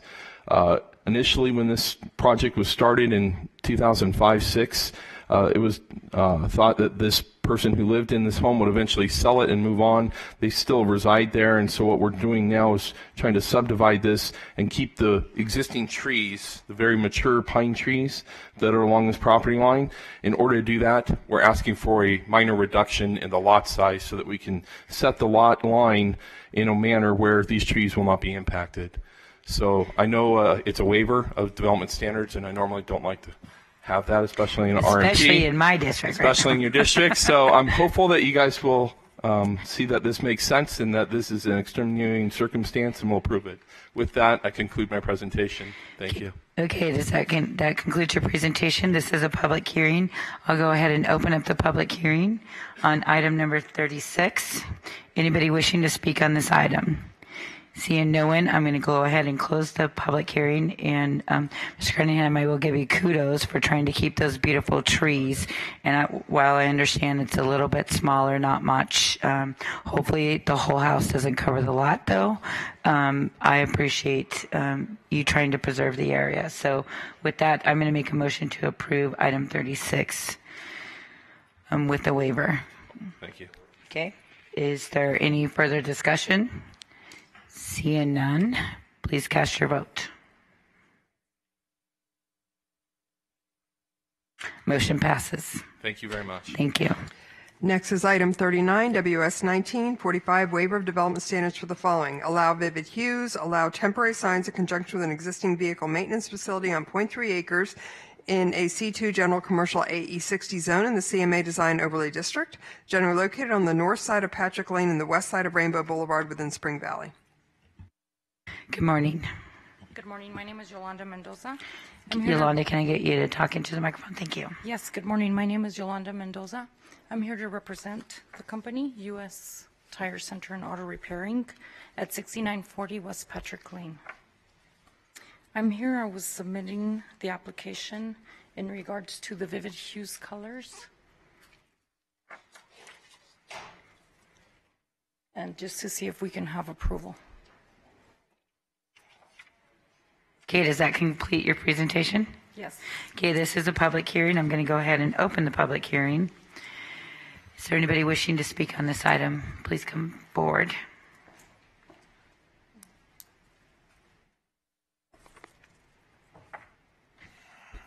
Good morning. Good morning. My name is Jennifer Luthi. I live at 7080 West Patrick Lane, so I'm directly behind this property. So I have brought some pictures. This is a property that they were talking about. As you can see, it's very bright. Underneath here, I have the other properties that are in the neighborhood, either across the street to the right or left or down the road. As you can see, all these colors are muted earth tone colors. Nothing that would look like that bright yellow color. It stands out in the neighborhood. When I go into my backyard, have a cup of coffee, relax, that is a bright yellow color that I get to see. That color was painted maybe about a year ago. It is not professionally done. As you can see, some of the yellow, it's already starting to fade through. I have got some night pictures here as well. They've got these bright colors, these bright lights that go on at night. You know, it looks like a casino over there. It's so bright. We've got the neighborhood behind it. We don't appreciate those bright colors. This might work in other neighborhoods, and we respect it's a small business. We don't have any problems with the business. We would just like it to be in a more muted color. Also, you can see they put these signs up all the time. I don't know if those are allowed. They have permits, but these signs are always here. Behind the business, again, that's what I get to look at. So I would just ask all these other companies. This is a gas station right here that's directly in front of it. You would think that it would just match that like it used to. So that's all I ask, that they paint it to a more muted color that would match the other property right in front of it. Thank you. Thank you. Anybody else wishing to speak on item number 39? Seeing none, I'm going to close the public hearing and turn it over to Commissioner Naft. Thank you, Madam Chair, and thank you for coming out and speaking on behalf of your community. I do want to make clear this is a small business, and I'm appreciative of that, and I know you're working hard. And I also want to make clear that we sat for a long time around a table coming up with a solution, and the operator was very amenable to my suggestions. So with that, in the form of a motion, I will suggest that we remove the lights, the strobe lighting that has been on at night. You've got to get rid of those, no question about it. We will be painting the building. You will be painting the building back to its base color. I will allow the vivid hue on the area above the exterior floodlights where the permanent sign is. So it's roughly 3 feet on the side of the street, the side that's facing the major street there, so not facing the neighbors' homes or the residential area. And then I would also ask you to remove all of the temporary signage that you've got, including those above the garage doors. Okay. Is that it?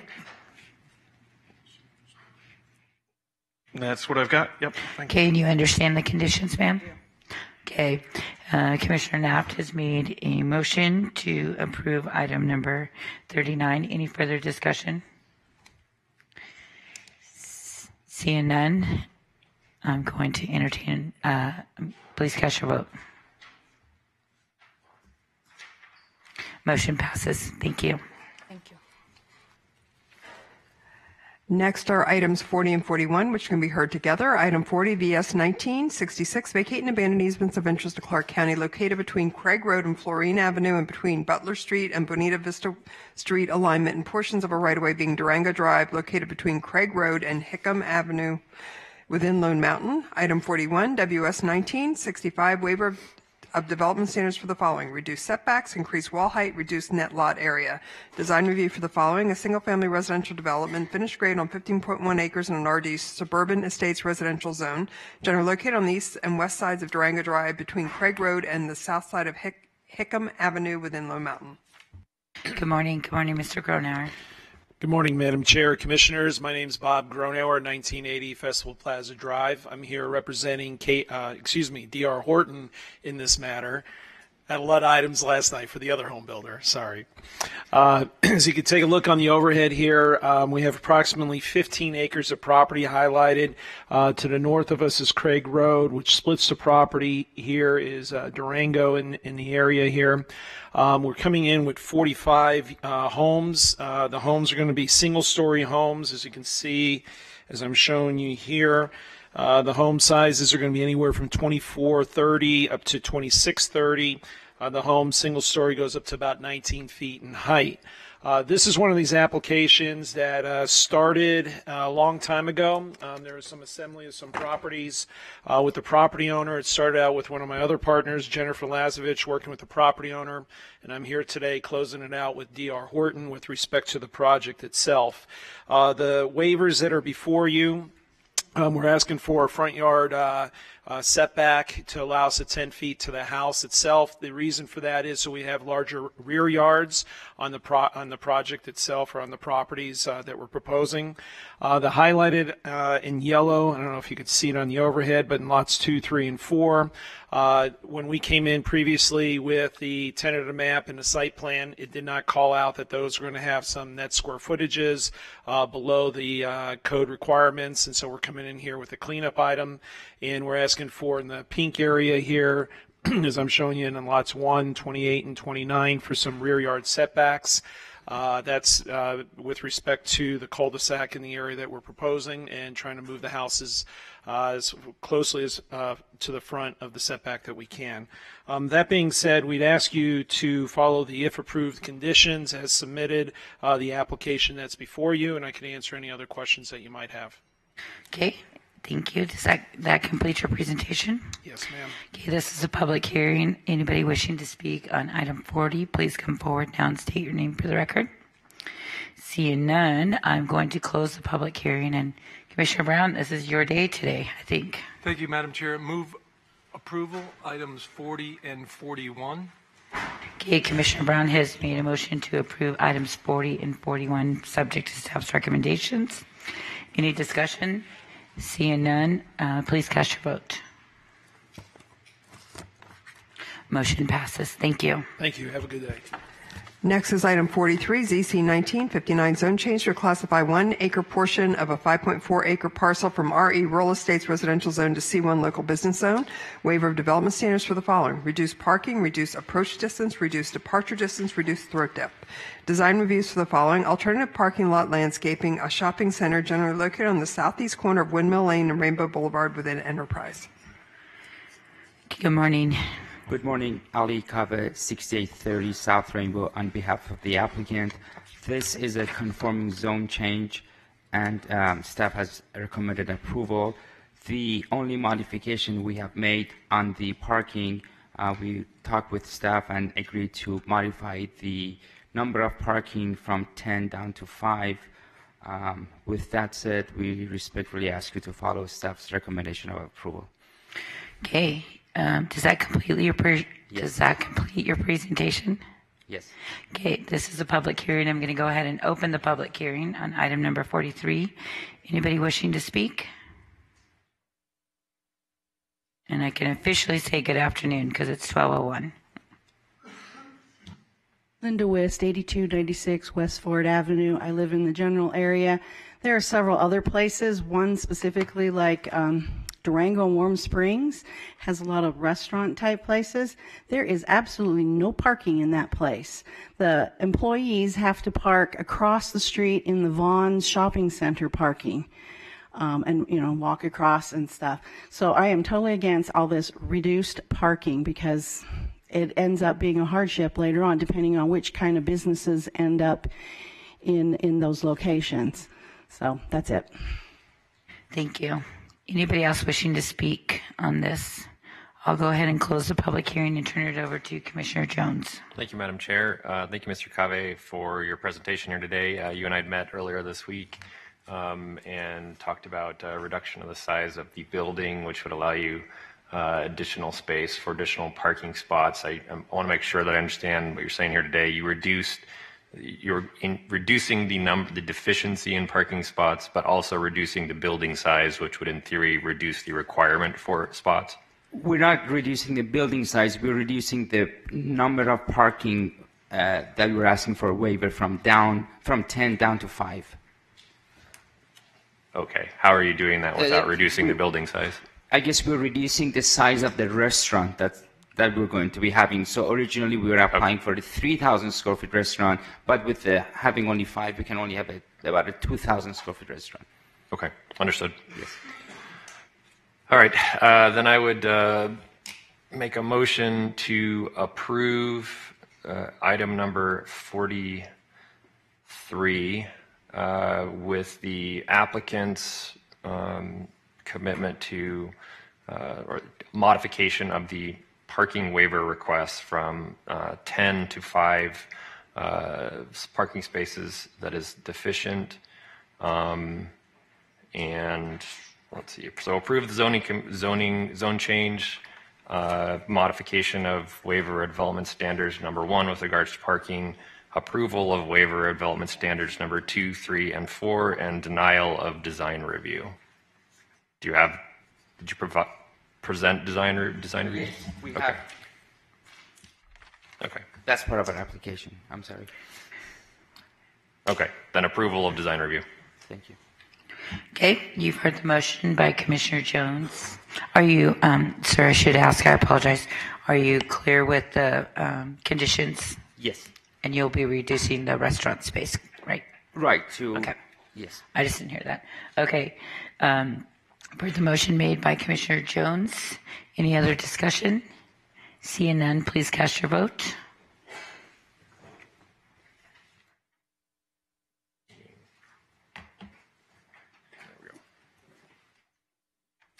Motion passes. Thank you.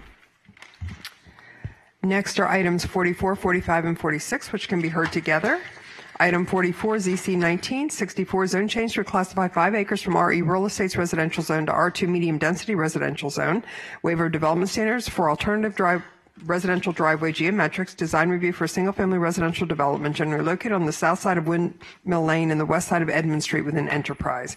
Item 45, BS 1967, vacate and abandon easements of interest to Clark County located between Windmill Lane and Meistrel Avenue and between Edmond Street and Joyful Music Street within Enterprise. Item 46, TM 19500018, tentative map consisting of 30 single-family residential lots and common lots on 5 acres. Good afternoon. Good afternoon. Liz Delk, 1980 Festival Plaza Drive here on behalf of the applicant AMH Development.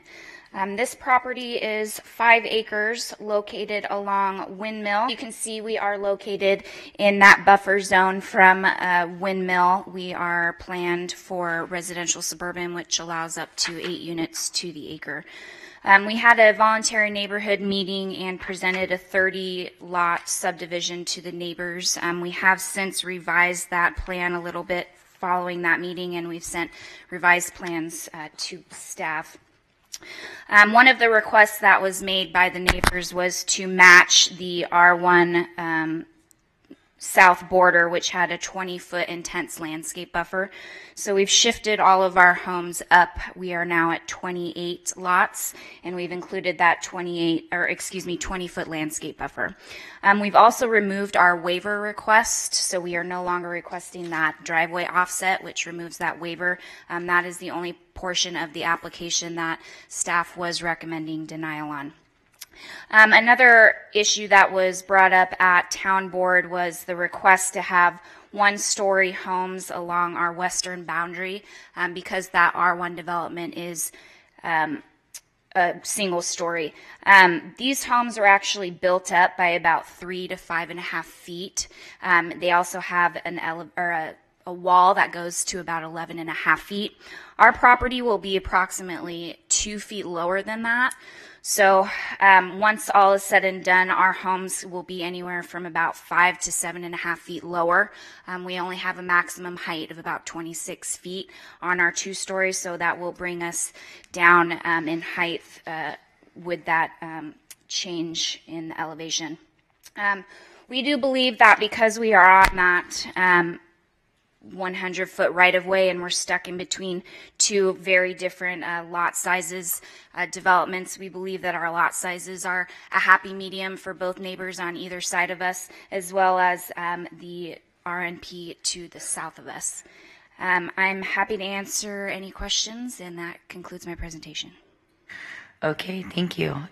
This is a public hearing. I'm going to go ahead and open up the public hearing on items number 44, 45, and 46.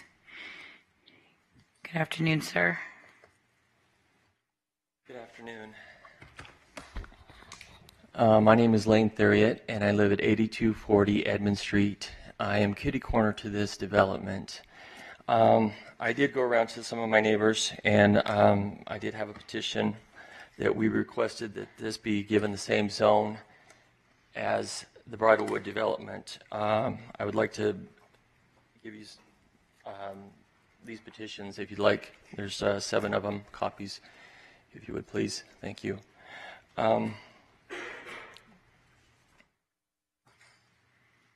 Basically, it looks like I'm the only one representing everyone today because of the rain. We have a lot of people in our RNP that are on fixed incomes. They're older people, and so I can understand why some of them didn't make it today. I would like to say that the people in our neighborhood provide a service in maintaining the area surrounding our where we live. We have many people that use our area as a dumping ground, trash, debris. We also have people that go off-roading through our neighborhood and stuff like this. So this is our concern. We want to maintain the integrity of our RNP. We're a small RNP. We're not very big. But all of us are in consensus that we want to maintain the proper growth in our area, development, things that will enhance our neighborhood and keep us safe without being walled in, without being overly burdened with things that may not coincide with people having horses or livestock or of that nature. I did do a little investigating with this company. They are American homes for rent. So all of these developments, all of these buildings are going to be rental homes in this area. On the Better Business Bureau's website, there are some complaints. There was about 10 complaints in the last 6 months about this development or this company. There's a 788 complaints total on this. When we did meet with a representative about this, we were told that this company will have a company to take care of these properties. So basically, it's an absentee landlord. Basically, they're going to have someone else take care of these properties. We're a little concerned with that. If there's a problem, who do we get in touch with? We were told that this would be a very, taken care of quickly. We were, told this, but indirectly, we've got layer upon layer of people that we're going to have to go through to resolve an issue if there is a problem with our nearby properties. I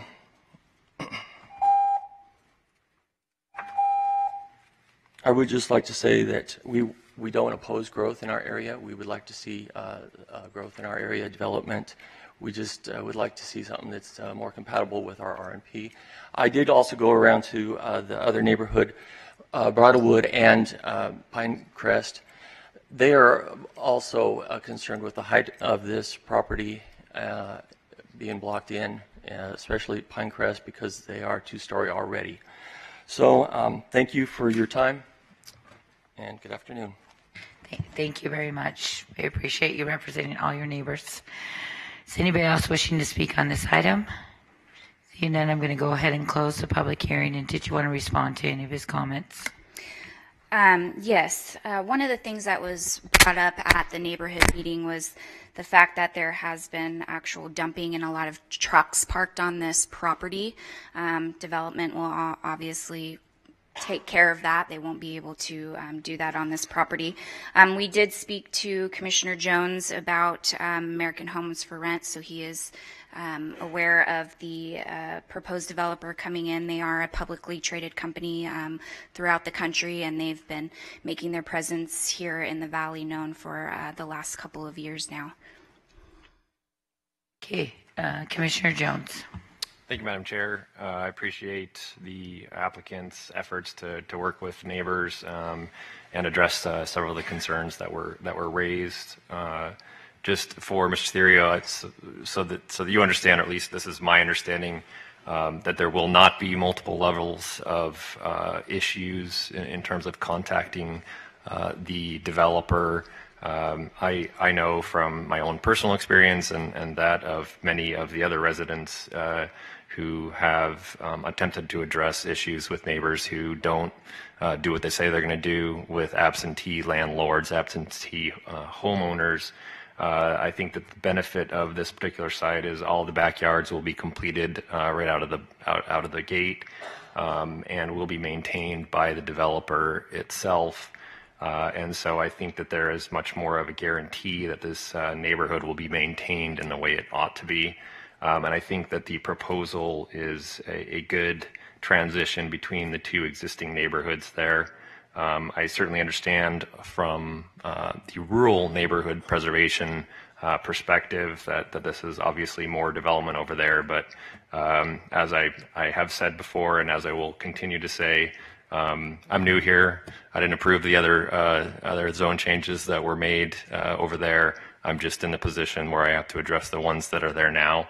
And I think in light of the fact that the parcels to the east and to the west are already higher density, I think this is the right mix for that area there. So I will, with the withdrawal of the waiver in item number 44, I will move for approval of agenda items number 44, 45, and 46, subject to staff approval, which was contingent upon the one waiver request. Okay, you've heard the motion by Commissioner Jones. Is there any further discussion? Seeing none, please cast your vote.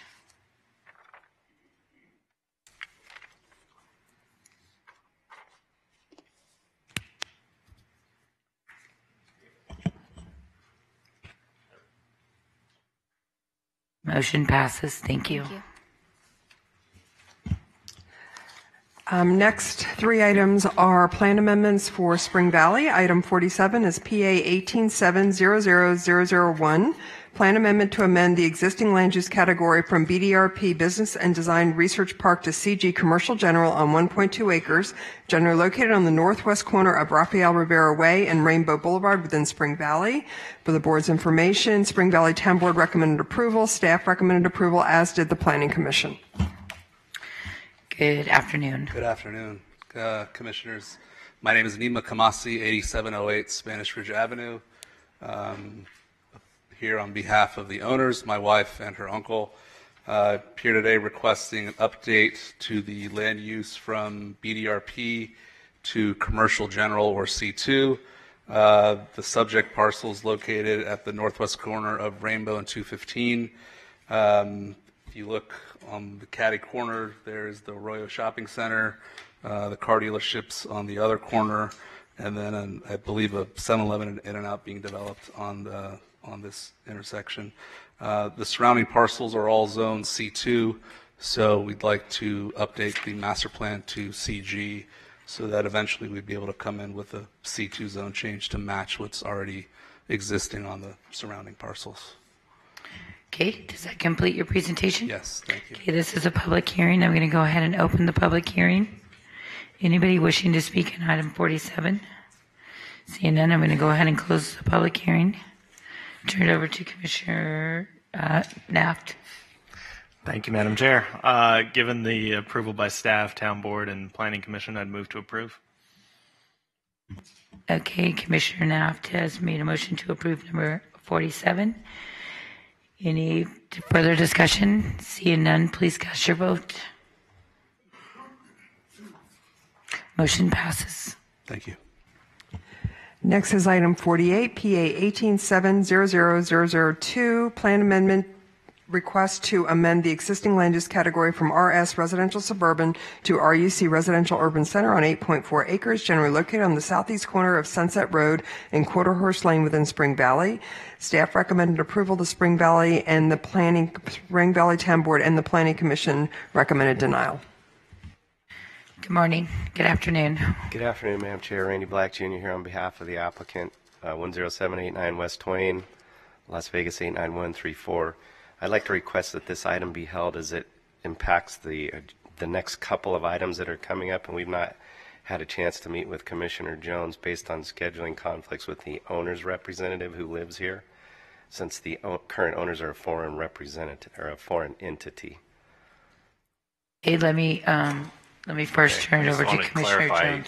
That any conflicts with meeting with me weren't on me, because I haven't heard from you. Absolutely not. No, we've had one party who represents the owners in the Philippines for 6 weeks, and then when they got back, I've been out of town with the family trip for the last 10 days, so it's not been you for sure. Okay. That's fine. 30 days? What do you want? 48 and 49 go together. I do have quite a few cards on it.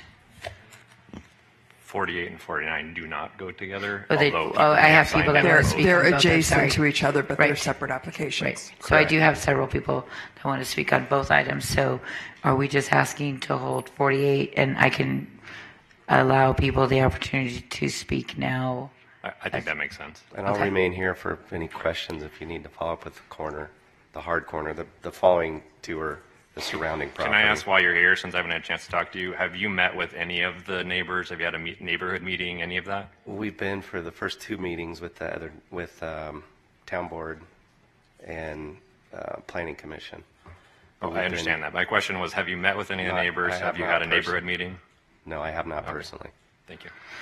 Okay, so let me do this. It's a public hearing, and so I would ask the residents if you wanted to speak now, knowing that Commissioner Jones is willing to hold it so that you could probably have a neighborhood meeting.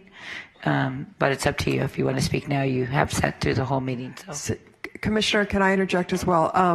Item 49, although it is a different application, it is adjacent to, and it might be something that you want to look at together. So even if they're speaking on both items, maybe we should read 49 into the record. And if you want to hold, I would recommend they be held together. Okay. Okay, let me read item 49, which is PA 1870003, plan amendment to amend the existing land use categories from RS Residential Suburban and CG Commercial General to RUC Residential Urban Center on 29.3 acres, generally located on the south of Sunset Road on the east and west sides of Quarter Horse Lane within Spring Valley. I don't know whether that applicant wants to give a presentation now or how they want to do that. I'll leave it at the pleasure of the board. So, sir, here's what we're going to do. So let's let them speak, and then knowing that we're going to hold it, I'd like to let the residents speak. Go ahead, sir. So may I suggest that we have the applicant for 49, because there's going to be some, I believe, some modifications that he and I have discussed, and so that may change what the neighbors say. Please. Thank you.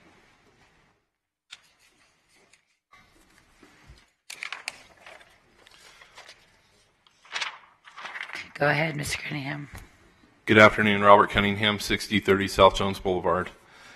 So first, I'd like to state that we did meet with Commissioner Jones, and we have agreed to withdraw some of our application. And I have in writing, let me see if I can find it, the exact parcels that we're withdrawing. But in hindsight, what it is all of the property on the west side of Quarter Horse and north of in this area, we're withdrawing that from our request. This is something that, after discussing it at length with Commissioner Jones, we think that this is a better suited location. It's directly closer to the freeway. I was going to say, where's your pan at? Because I can't see it on mine. Oh, great. I'm sorry. So, I apologize. Thank you. So maybe the back of the house could refresh the overhead for us. Perfect. Go ahead. You got to start over, Mr. Cunningham. Sure. So if they could zoom out a little. This is what we requested, which included all of this area here.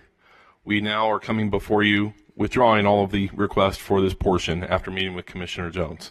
So we now have a approximately 15-acre site that I'm representing here to request that this be proposed for RUC land use, which allows for multifamily up to, I believe, 32 units per acre.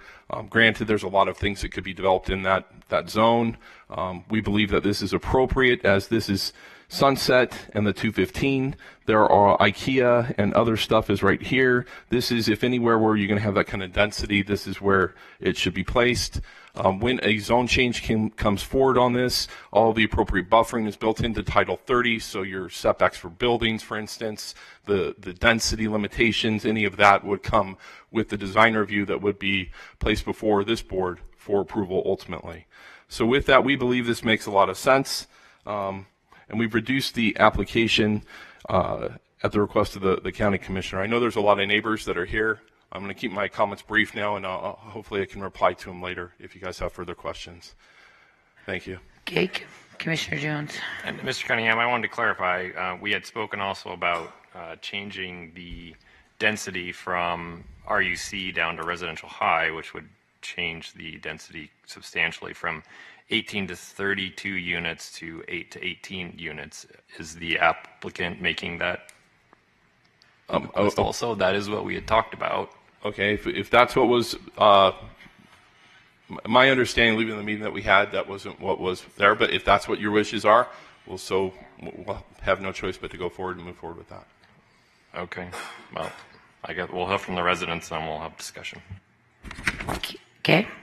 So this is a public hearing, so I'm going to open up items 48 and 49. So if you'd like to speak on both or either one of those items, please do so now.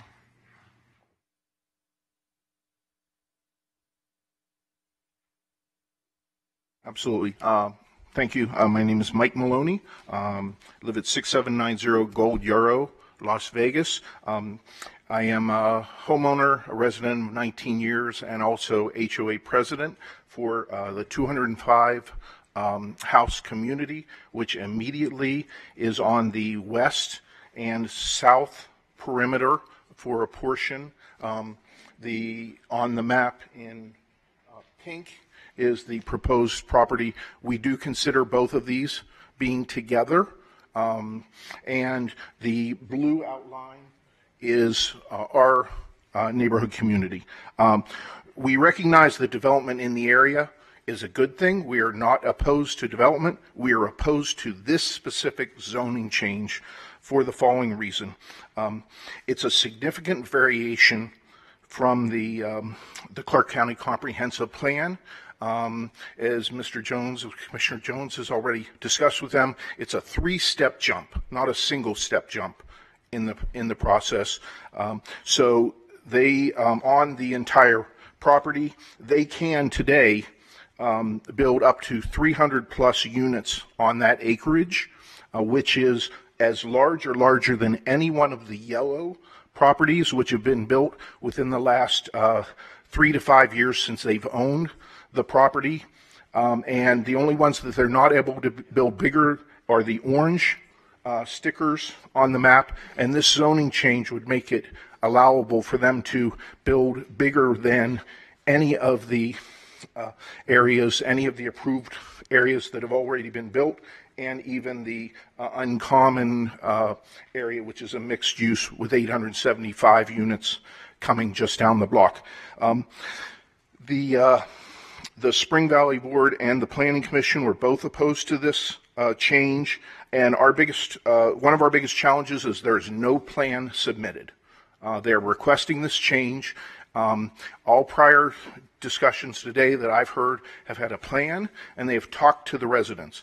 This is the third time within the last 2.5 to 3 months that we have been this far away from the landowners and the representatives, with one exception of Mr. Black, who we did exchange numbers, and we haven't had a chance to meet with our HOA yet, but they have not spoken with any of the other HOAs or residents in the area. So we request for your denying the approval of such a significant land use change. And the final thing, I'm very surprised by the last minute change, because I'll just point out that this is the Realtor.com site where their property, this property that they're now removing, was listed as of November of 2017 and has had multiple changes made to the pricing of that property.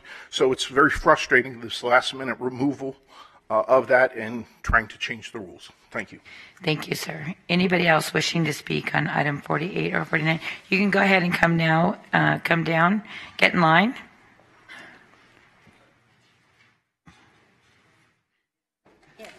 Go ahead, ma'am. Thank you, Commissioners. My name is Wendy Park. My address is 6747 Quarter Horse Lane, which happens to be directly impacted with this particular plan. I have a couple of questions, which if you would answer after I'm through speaking, because I know that runs into my time, and since you have kind enough to listen to me, I'd like to kind of get everything out first. I'd like to know, was there a comprehensive environmental impact report prepared for this project? And if not, why not? And if so, where is it, and is it available for public review and comment?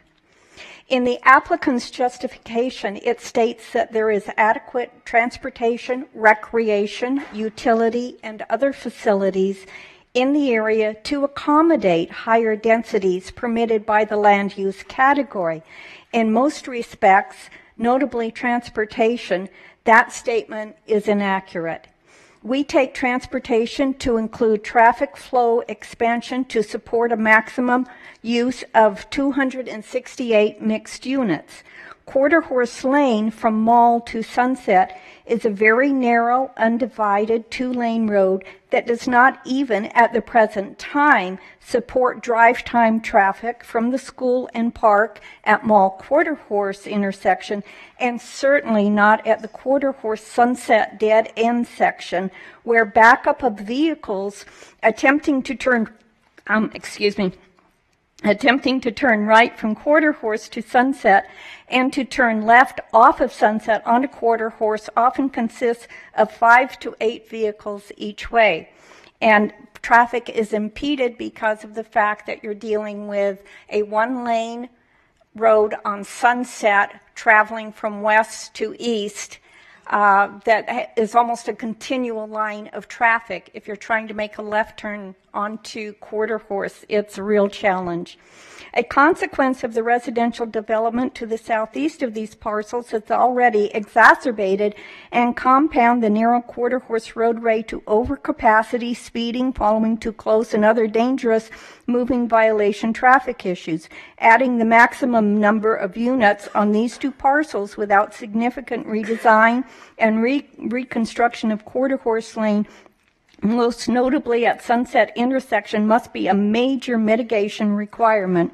There may be adequate utility facilities in the area. However, it shall be major undertaking and excavations to run adequate sewer, water, power, and other needs to those possibles. Currently, no such facilities exist on the parcels. Apparently, there's not been a site plan or written submission of what the developers actually plan to do with the parcel. So those of us that are directly affected by the zone change cannot adequately determine the actual impact. There's a minimum number of RTC stops, but most dwellers use cars. Bus traffic is not really good.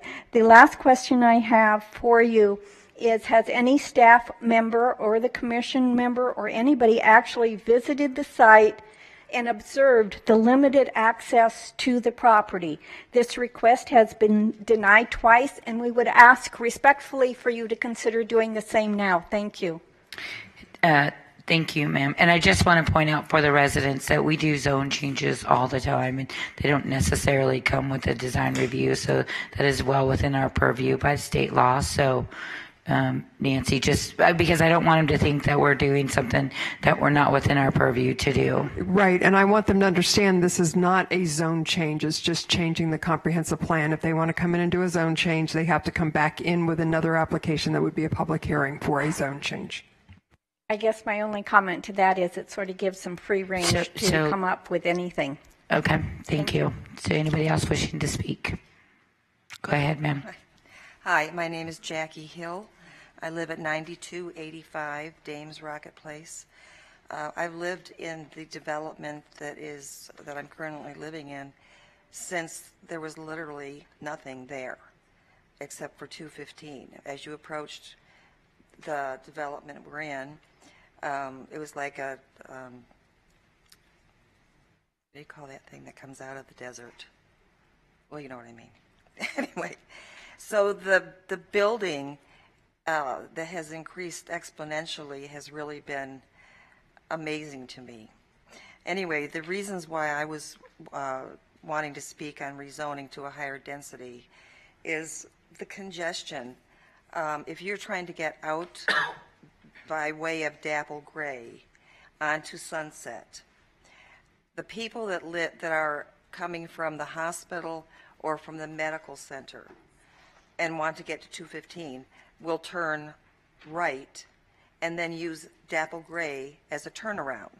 They make U-turns, and the number of accidents that take place there, I've never obviously not counted them because I've not been present, but there are many, many that have happened. There's an elementary and a middle school nearby. The elementary school already has portables, and we're concerned about the impact that adding these additional bodies will have on the school and their ability to accommodate them. Security is an issue as well. It's well known that crime rates are higher around apartment complexes, which is the one thing that we're concerned about, higher than in single resident areas. And there's already a number of apartments close by. Also, in general, water is an issue in the valley. Overall, there's just many, many, many people that I've spoken to that are concerned about the growth and the effect it's going to have on our ability to have enough water beyond 20 years.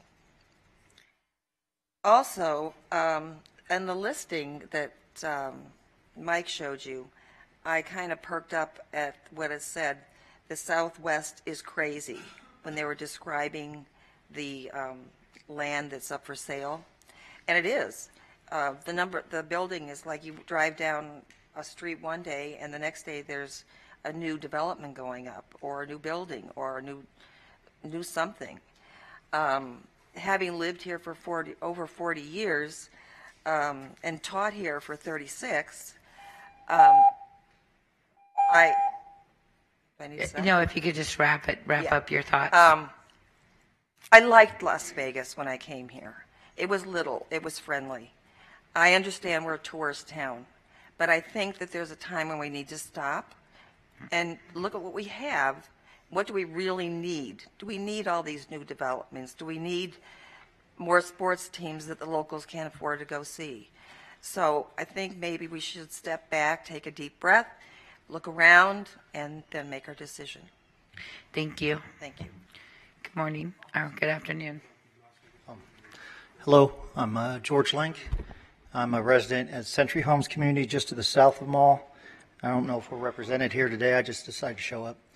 Anyways, I'm going to recommend disapproval because my property backs right up to item number 49, and it's going to totally block out my view, which I don't approve of. Also, I think it'd be better use if somebody put in a nice hotel like a Hilton or a Marriott or something. There's nothing in the area. I got family that comes in from out of town, and they have nowhere to stay unless it's at a casino, and they don't like to stay at casinos. So, and also, like they said, West Sunset and Quarter Horse is very dangerous, and the traffic right there is just crazy.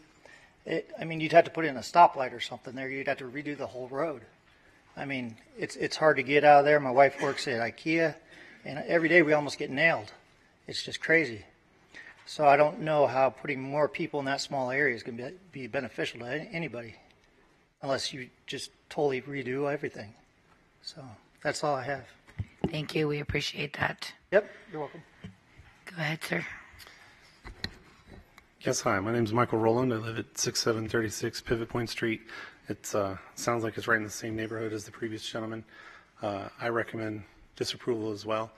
The infrastructure there from Quarter Horse and Sunset, both eastbound and westbound, you don't have the infrastructure there to support the people that currently live there.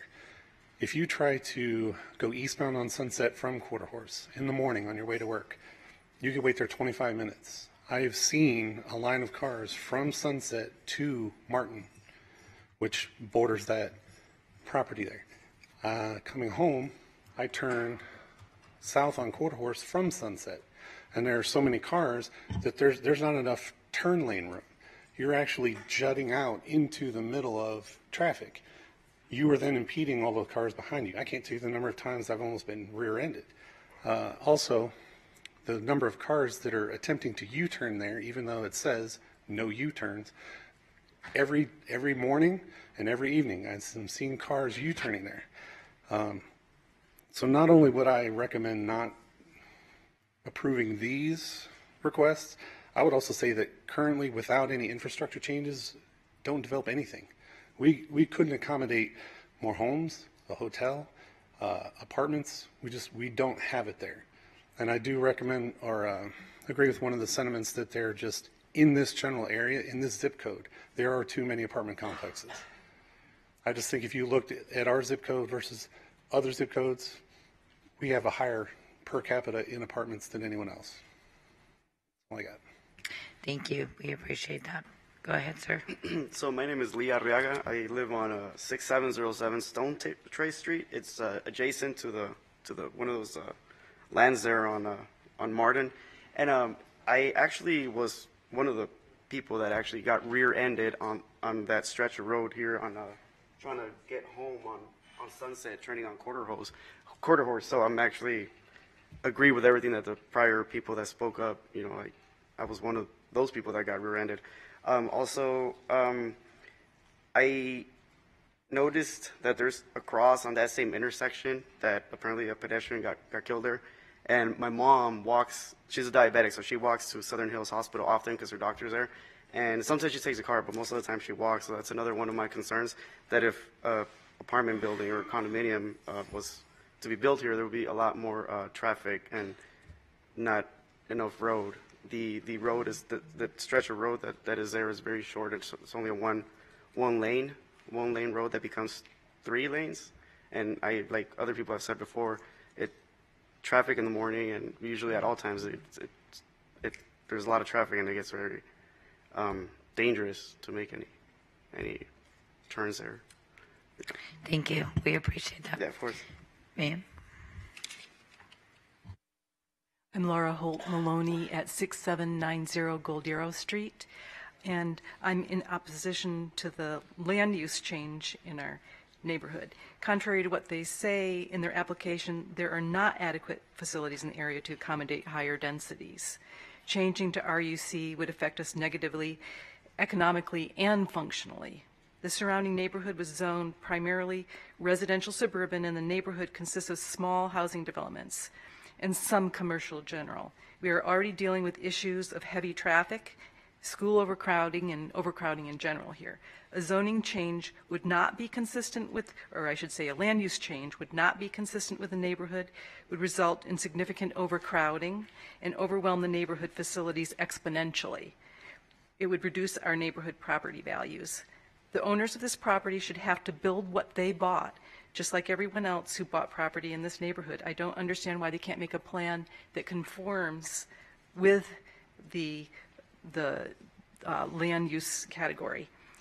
They should not be enabled to overwhelm the neighborhood or adversely affect our public services or property values. And I take issue also with where they say that putting a high density development would be a buffer between our our housing developments and the 215. Well, Parkview is actually right along the 215 in part, so it would be kind of, a part of it would be in between Parkview and us. But anyway, I request that you not go along with this and that you oppose this. Thank you. Thank you. Anybody else wishing to speak during public comment on either items 48 or 49? Sir, you already spoke. Yep. Okay. I'm going to go ahead and close the public hearing. Mr. Cunning, Justin, I'm going to turn it over to Mr. Jones. Thank you, Madam Chair. I just wanted to address a couple of points. First off, this is a plan amendment.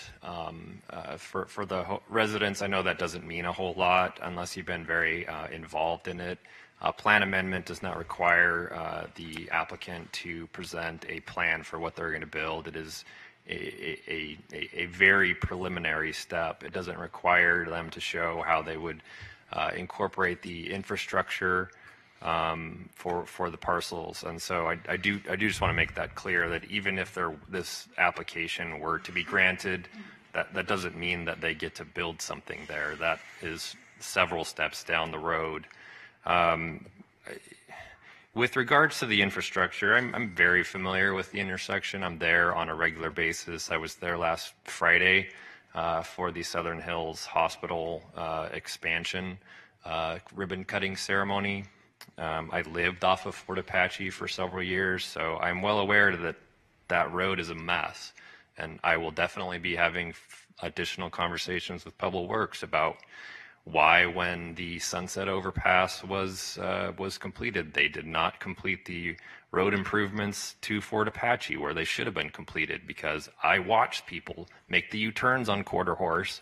My dentist is over there. My kids' doctors are over there, so I am well aware with the troubles over there.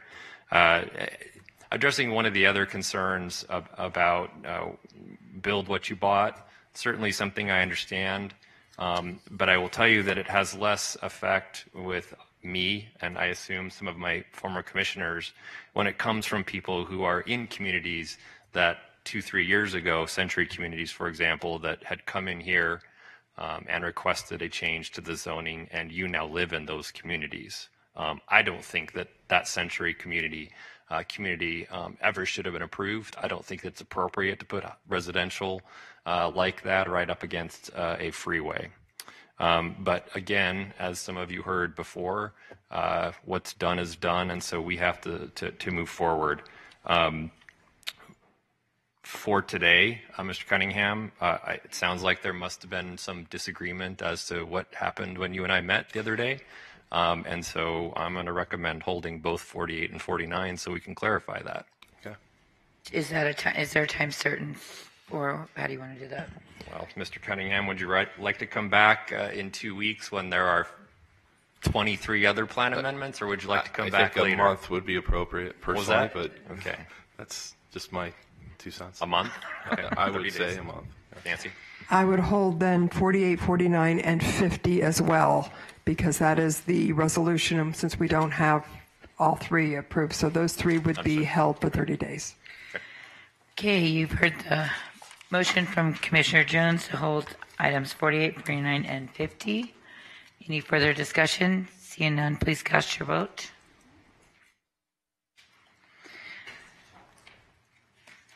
And motion passes. Thank you. Thank you. Next item is item 51, CP 19900072, is a recommendation that the Board of County Commissioners conduct a public hearing to approve and authorize the chair to sign a resolution amending the comprehensive master plan by adopting an update to the housing element. This has gone through SNRPC. This has gone through the Planning Commission. It's just a matter of holding a public hearing very quickly. Okay, I would like to introduce the public hearing. Open the public hearing for this. Okay, let me go ahead and open the public hearing. Sorry. Let me go ahead and open the public hearing on item number 51. No. Yes. No one's here. I'm going to go ahead and close the public hearing. Turn it over to the board to vote for approval or deny. Okay, I would entertain a motion. Commissioner Brown's made a motion to approve item number 51. Any further discussion? Seeing none, please cast your vote.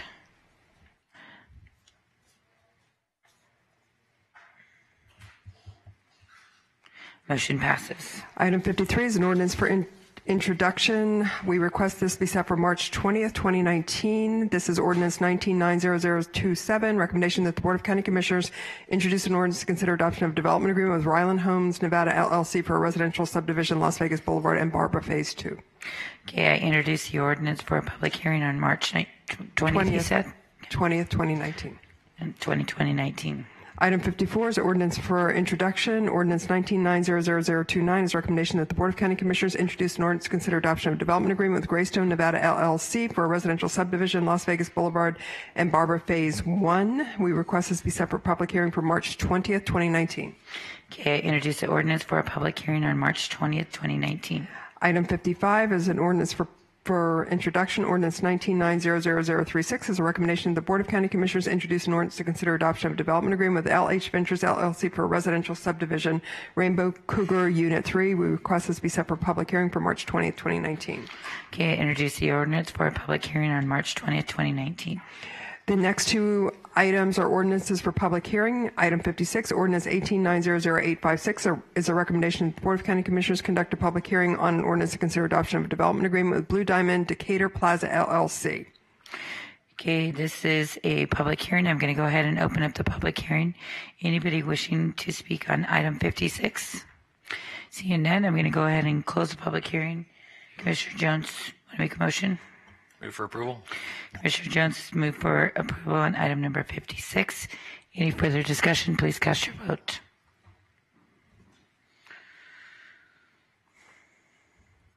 Motion passes. Item 57 is an ordinance for public hearing. Ordinance 19-900-008 is a recommendation that the Board of County Commissioners conduct a public hearing on an ordinance to consider adoption of a development agreement with KB Home LV Cumberland Ranch LLC. Okay, this is also a public hearing, so I'm going to go ahead and open up the public hearing. Anybody wishing to speak on this item? Seeing none, I'm going to go ahead and close the public hearing and turn it over to Commissioner Jones. Move for approval. Commissioner Jones has moved for approval on item number 57. Any further discussion? Seeing none, please cast your vote. Motion passes. This is the second time set aside for public comment. Anybody wishing to speak on public comment, please come forward. Ms. Coleman, state your name. Yes, good afternoon, Commissioners. My name is Margaret Ann Coleman, wanting to move forward. As you know, every moment is a learning process of understanding of needs for financial improvement. 3/5/2019, I spoke up on reimbursement, non-compliance concerning Court Order A204984 for $3 million. Today, I would like to speak up on I have no home. I have no new car. I have no account. And I don't sell drugs. So I don't have any money. I'm being placed into this situation for over 38 years or 37 years of non-compliance by the state. I would like to move forward. I have property, as I spoke to you, that was given to me or a partnership with Toll Brothers. Something of completion of that community or those homes. That is the notice of completion. These are the houses. This is Toll Brothers. These are different layouts or sketches in which they send me through the mail to let me know that I have partnership or some compliance with them. As you know, you all have given the opportunities to brokers and agencies all over Las Vegas, Nevada.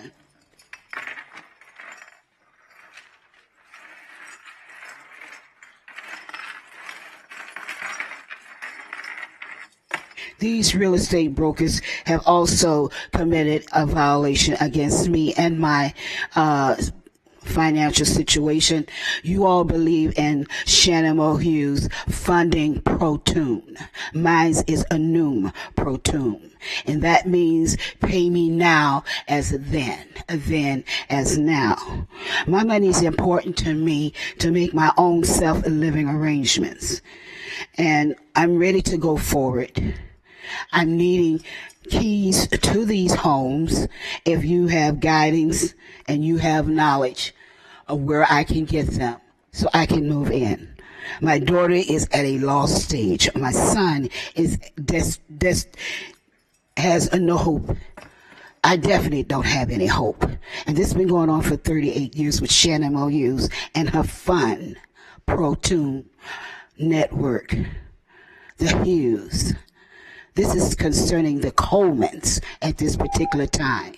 So I'm going to move forward. If you can give me a call, I'm going to give you a week, or I will start suing Las Vegas, Nevada. Okay, thank you, Ms. Coleman. Anybody else wishing to speak? And I just want to put on the record, so we have a scheduled workshop at 1 o'clock. We're going to go ahead and start at 1:15, so people have time to grab something to eat if they need to use the ladies' room, men's room.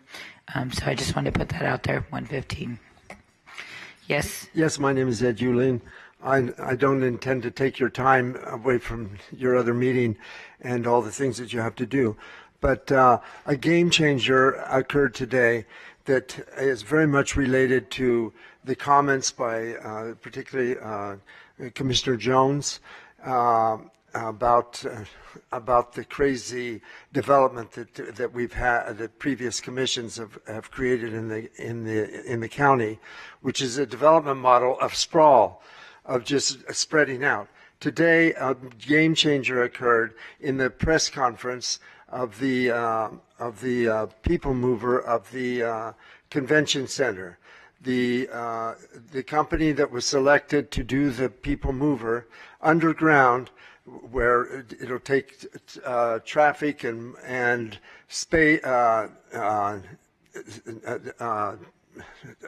congestion and move it from the surface underneath the ground. This company that was selected announced that they would be willing to build an underground system that would serve the airport and the rest of the resort corridor. That means, that it will totally change everything for Clark County. That means that the wealth can move back to the central city. It no longer has to be become a dead zone anymore. And I hope that that the commission will take charge of this development, see the opportunity. The end opportunity here is the development that will occur over the stations that are established along this underground route. That's what happens in great cities, in world-class cities, and Las Vegas now has a chance to become a world-class city. And so, for example, the people living in the resort, this could create a corridor from Valley View down to Eastern, and from the airport up to Cashman Field, that is larger than in size than Manhattan Island, and create a space, the best space in the world for 2, 3, 4 million people to live, work, and play without having to have a car. And so that means thinking about redesigning our whole look at things. And, for example, for each apartment that's built, create a fee of $100 a month for each apartment that can be built, that will enable funds to create the walkways and the parks and everything else that could fit into this central city. I'm sorry for going over time. You're fine. Thank you. It's so fabulous. We have this huge opportunity. We're trying to get there so we can read about it. So thank you, Mr. Euling. Thank you. Anybody else wishing to speak during public comment? I am going to go ahead and recess until 1:15. Thanks for watching Clark County Television. Because of UMC, there's a wide open road ahead of me. Because of UMC, she can grow up with her twin sister. Because of UMC, I'm here to help you. UMC, the highest level of care in Nevada.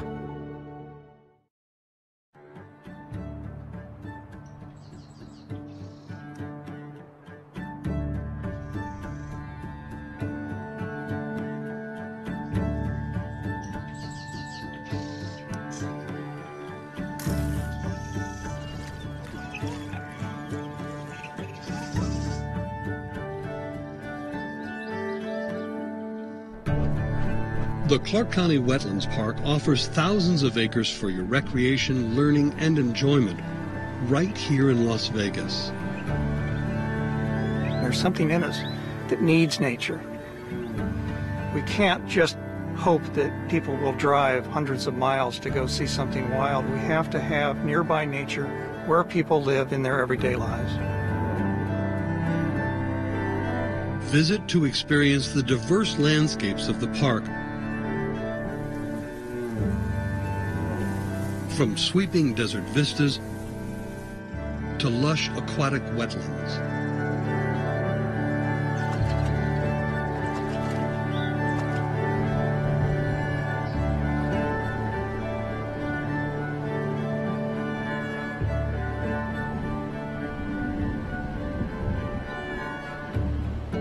The park's many habitats are home to hundreds of species of wildlife, making it a great place to view animals and also do wildlife research. We're at a revegetation site just upstream of our Papco Weir. We came through with volunteers back in February of 2002 and revegetated this area. Volunteers planted this and then Mother Nature helped us along. The plants are growing so nice and large and tall, creating shade, and that is so crucial for this wildlife. We had ourselves a southwestern willow flycatcher this year. They were federally listed in 1995 by the government as endangered, and that means that its population has declined to the point where extinction is quite possible if something is not done. What was so thrilling and did indeed lead to that sense of victory was the bird was here, but it stayed. It wasn't detected just one time. It was detected on multiple occasions, being very territorial, being very present in the habitat. We're creating the habitat that these birds really need.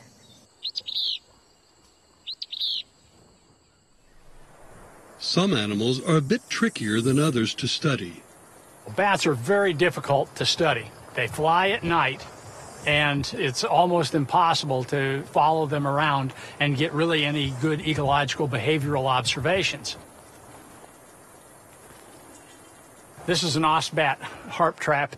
You have this monofilament line that's about an inch apart on both panels, and then each panel, the strands are offset.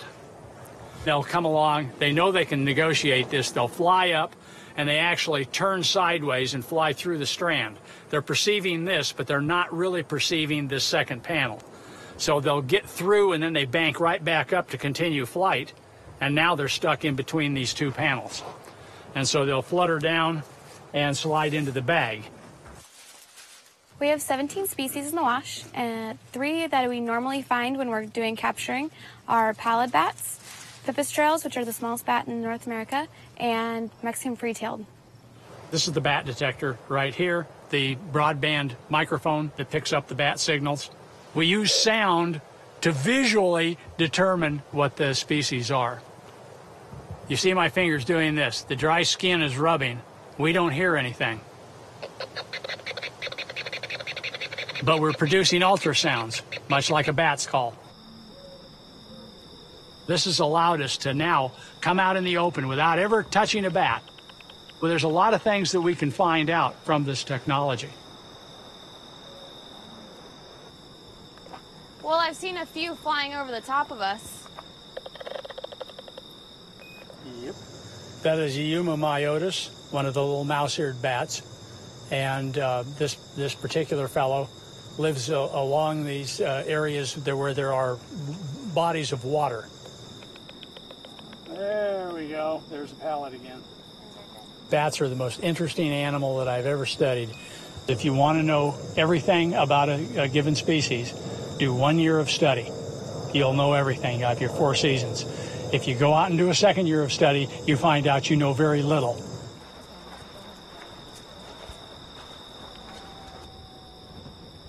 Tonight we have officially caught something.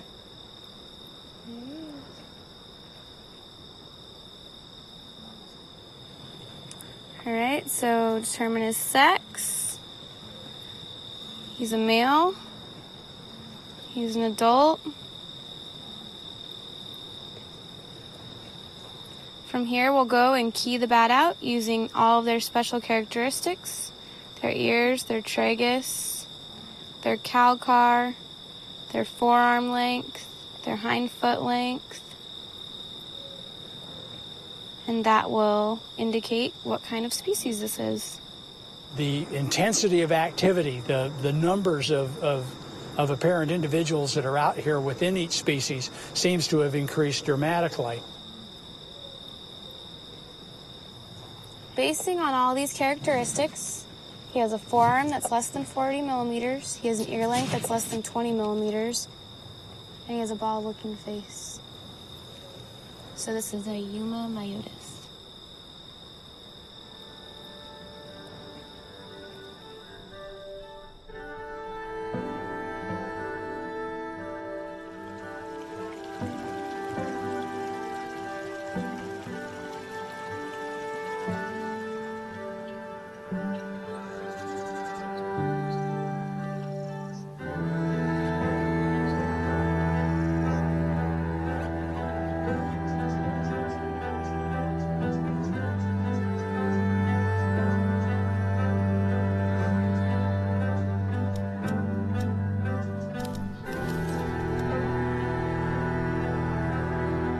When I was a kid, my special place was the woods behind our house. I could go out my back door, through the yard, through a hedge, and then from there on into the woods and the fields.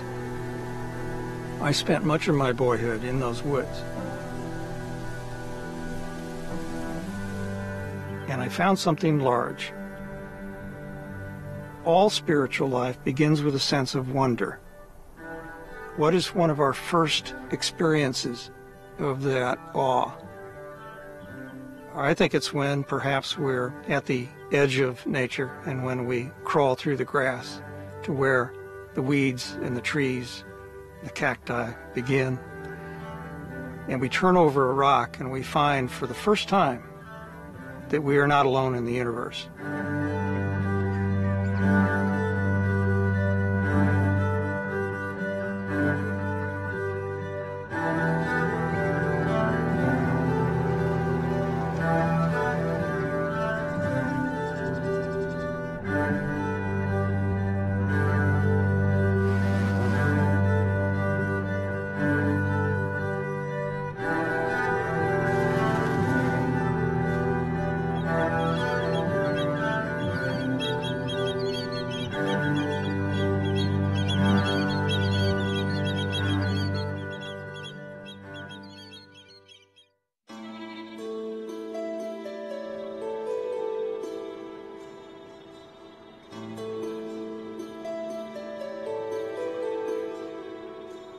I began photographing the Las Vegas Wash in late 1970.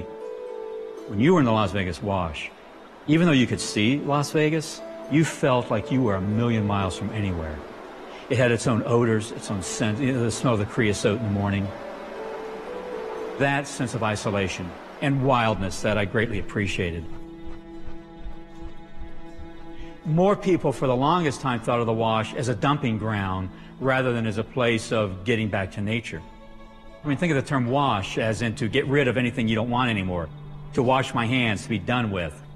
The Las Vegas Wash had always that reputation to it.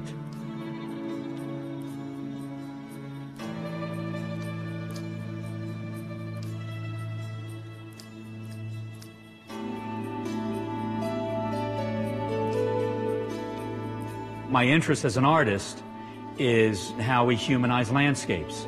And I can't understand the humanization of nature by sitting in a studio. I have to be out there and observing and recording and watching.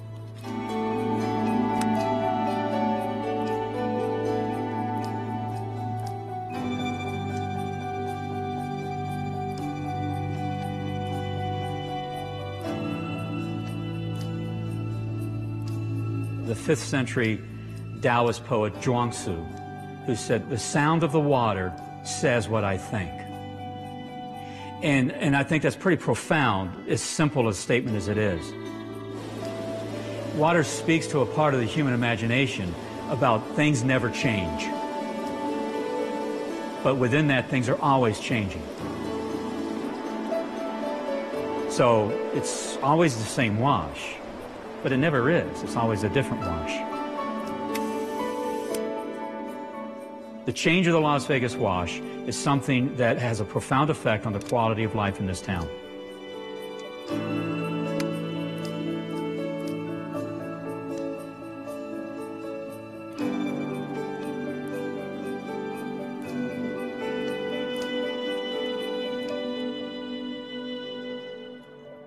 Become a park volunteer. Join your community in saving this land for future generations. Today is our semi-annual green up. Twice a year, we come out to the wash and have a planting event that's open to the community. We're reaching record numbers. This year, we're expecting close to 700 people at this event. What a great way to get the kids involved in, understanding our environment and appreciating our environment. Part of the park's effort is to build a bridge for the community, a place for them to have a resource to see the history of Las Vegas, because the wash itself is a part of Clark County's history.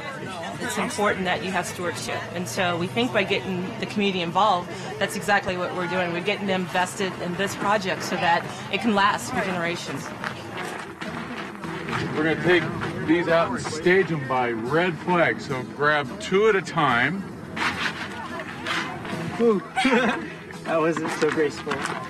It's really important that you give these guys as good a beginning as you can, because it's pretty harsh out here. How'd you like to be growing out here? Several acres of the park, once dominated by invasive species, are replanted with native plants in a single day.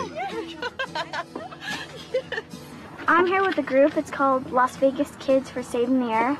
The supervisor here showed us some of the plants that we planted about a year ago, and they grew into huge saplings.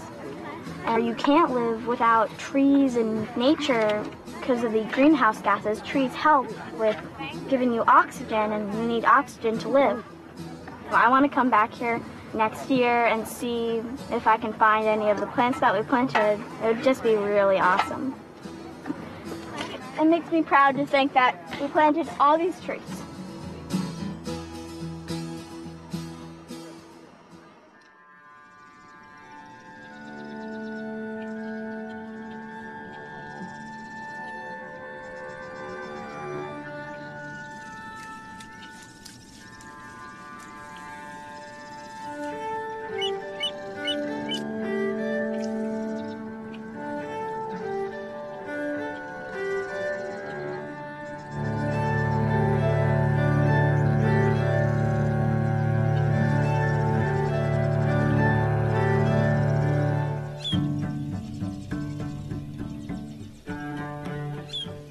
Though the Clark County Wetlands Park is still a work in progress, it's now open for you to experience firsthand.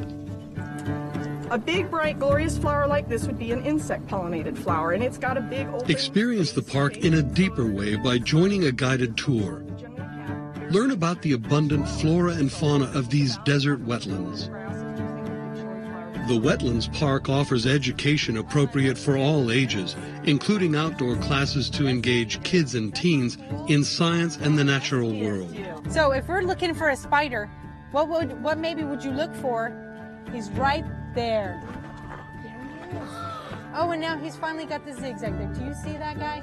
Hey, that's beautiful. Oh.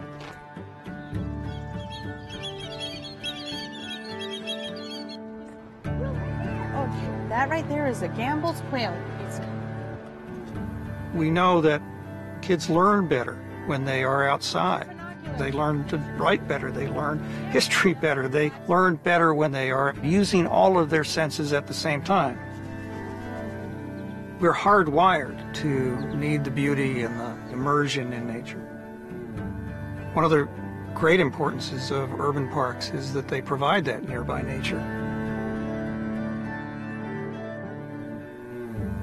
Nature heals us in ways that we fully do not understand.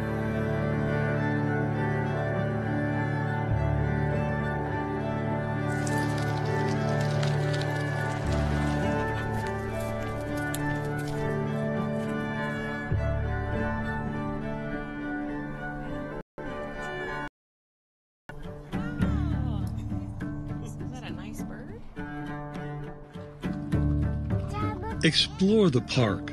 Come to relax, recharge, and leave the city behind. It's very nice out there. Look at that. The Clark County Wetlands Park. It's yours.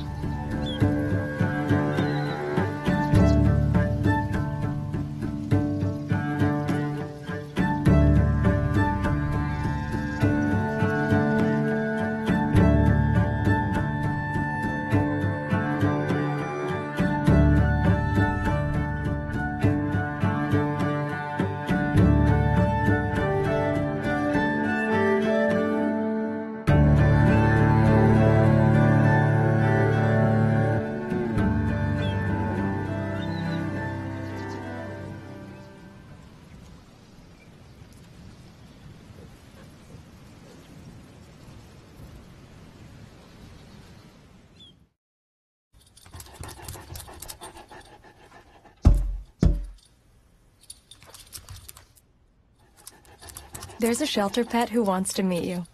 Meet one today. Visit theshelterpetproject.org. Adopt.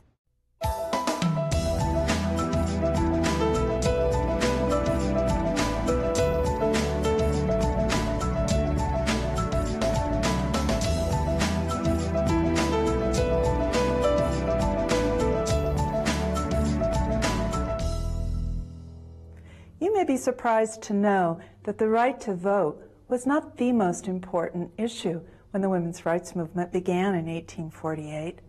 Education, child custody, and a right to control one's own property took precedence.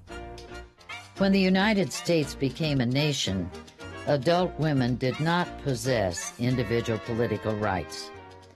Our legal system authorized the propertied family patriarch to represent his wife and unmarried daughters in all matters. Nearly 70 years passed before women sought an independent political voice at the first women's rights conventions in Seneca Falls, New York in 1848. Rights conventions spread across the country, airing new ideas on women's property and legal rights.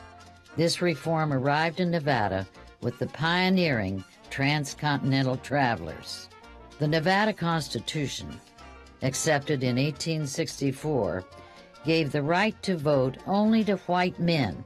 Curtis J. Hillier tried to change this in 1869 when he introduced a bill to allow women the vote. He argued that women possessed at least as much intelligence as men. They followed the same laws, they paid the same taxes, and most importantly, would introduce a new standard of public morality to the political process. Both houses passed the amendment that year, but failed to pass it 2 years later with the constitutionally mandated second vote.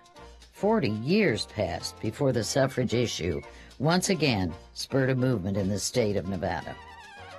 Several women played instrumental roles in winning the vote for Nevada women. Nevada native Ann Martin played a decisive role in Nevada's second suffrage campaign. A veteran in the fight for suffrage in Britain, she returned to Reno in December 1911 and led the Nevada Equal Franchise Society to a winning county-by-county strategy to gain the vote. Bird Wilson, a lawyer practicing in Goldfield, oversaw the suffrage campaign in southern Nevada. She wrote Women Under Nevada Law, a pamphlet of suffrage material. Las Vegas was a small town compared to Goldfield, and no suffrage organization existed until 1912, when Delphine Squires, active in women's social organizations and co-publisher of the Las Vegas Age, served as the local contact to coordinate suffrage organization speakers. While Squires agreed women should vote, she believed suffrage should be achieved diplomatically and not in the more radical ways of Martin and Wilson. Despite her discomfort, she played an integral part in bringing women's suffrage to Nevada. On November 3, 1914, the general vote was taken to decide whether Nevada women would be allowed to vote. It took several days for the results to be tallied, but the amendment passed, with a margin of victory coming from the rural regions. Women in Nevada voted for the first time that year, but it took another 6 years before Nevada Governor William Boyle signed Nevada's ratification of the 19th Amendment to the Constitution, guaranteeing women the right to vote.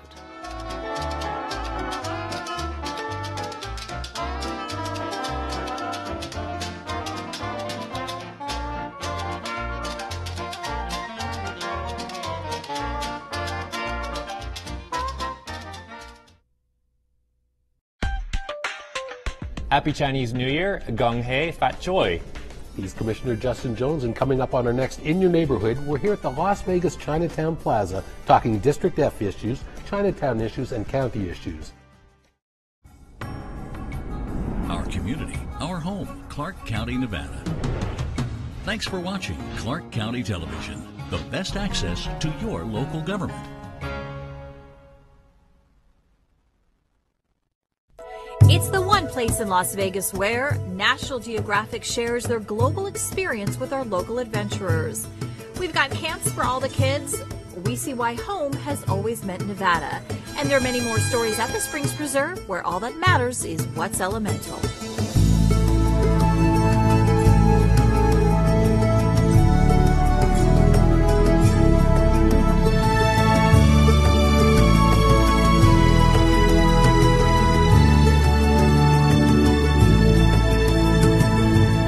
National Geographic is famous for capturing stunning images of the natural world. Our latest traveling exhibit, National Geographic Earth Explorers, brings you a rare behind-the-scenes look at the hard-working people who venture into the wild to bring back these images.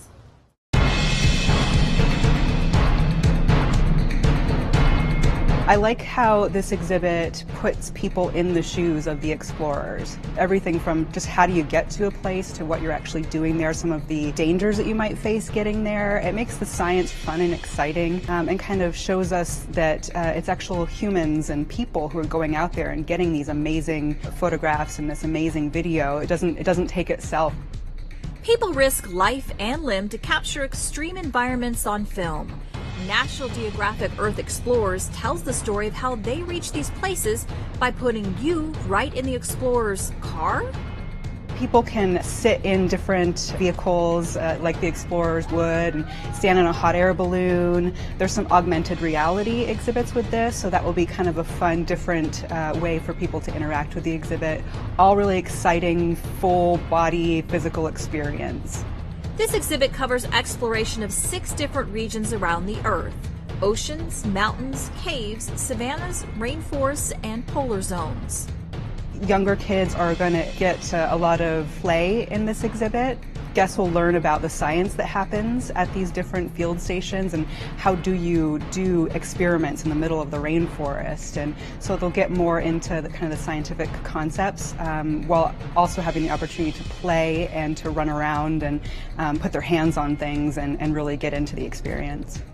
We know our guests love the fresh new experiences our traveling exhibits provide, and visitors to National Geographic Earth Explorers are in for an especially stunning treat. I think this is an exhibit that can really inspire a lot of awe in people. The just the beauty of it in general. It's aesthetically really exciting. It's really pretty. It's a really beautiful exhibit, and it also brings out the excitement. You don't often think about the exciting side of science. The science being done by National Geographic's teams are by far some of the most dramatic assignments on Earth. But these assignments have quite a lot in common with the ones being done by our teams here at the Springs Preserve. We're always trying to learn new things here at the Preserve. We'll never reach the bottom of what we can learn about our history, about this land here, about the wildlife that lives here and the plants. And I think that kind of global experience of exploring all different regions, we do that right here at the Springs Preserve too. So it kind of brings home this idea of finding a new adventure in the environment around you, just like we do right here at the Preserve and in the Mojave Desert. Begin your adventure. Become a Springs Preserve member today. All of our memberships include year-round access to the Springs Preserve and Nevada State Museum, discounts on activities and in the Divine Cafe and Gift Shop, exclusive member previews and events, and discounts to more than 300 gardens nationwide. The real jewel is our Silver State Pass memberships, your ticket to Premier Family Membership. This pass includes all bronze level benefits for 2 adults and up to 6 kids under age 18, like unlimited butterfly habitat admission, free stroller rental, and preferred parking. Plus, you'll get family admission to all signature events like Dia del Nino, Ice Cream Festival, Haunted Harvest, and more. You'll also receive 2 adult tickets to Brews and Blues and Grapes and Hops. And to top it all off, the Silver State Pass includes 2 annual guest admissions, which means that you can bring friends all year long. Sign up today. Check out springspreserve.org for details. Not every camp can boast access to experts in fields from archaeology to zoology. Here at the Springs Preserve, we have a tradition of camps that are equal parts fun and learning. And 2019's camp programs are shaping up to be some of the most exciting yet, mixing timeless camp activities with crazy awesome themes like biomimicry.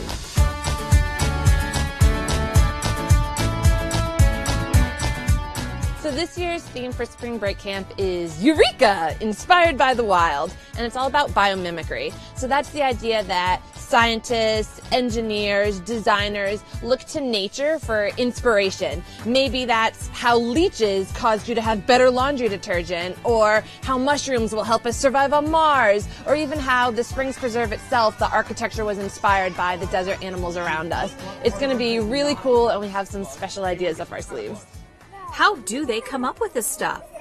It's funny because parents actually ask me all summer long, what do you do the rest of the year? And I always say, camp. It's a year-long project. We start with picking themes. We look at what's classic, what will different types of kids like, what's new and exciting. And then once we have the themes, we want to tie them to the Springs Preserve's mission. So what in this theme is environmentally sustainable or about our cultural history? Of course, picking camp themes isn't just about choosing the wildest topics. Springs Preserve camps are designed with scientific expertise to ensure that every camper goes home having learned something new that day. If we're doing a lesson about creepy crawlers, we'll go to our zoologist and say, what creepy crawlers do you guys have? We'll go to our archaeologist and say, what can you tell me about these fossils? Luckily, when experts, kids, and the Springs Preserve meet, great experiences are bound to happen. The Springs Preserve itself is the shining star of our camp program because we have access to all of our museums. We have experts in every topic imaginable. We have living animal collection, all sorts of really immersive experiences that you wouldn't get elsewhere, on top of which we've got a really cool playground and a train and fun science experiments and crafts that we can do. Our flagship program, our Adventure Camp, is going to be running for 8 weeks, and each week has its own independent theme. So you could come on week 1 and come on week 8 and have a completely different experience, or come on all the weeks in between. And then, of course, we have our signature activities each week as well.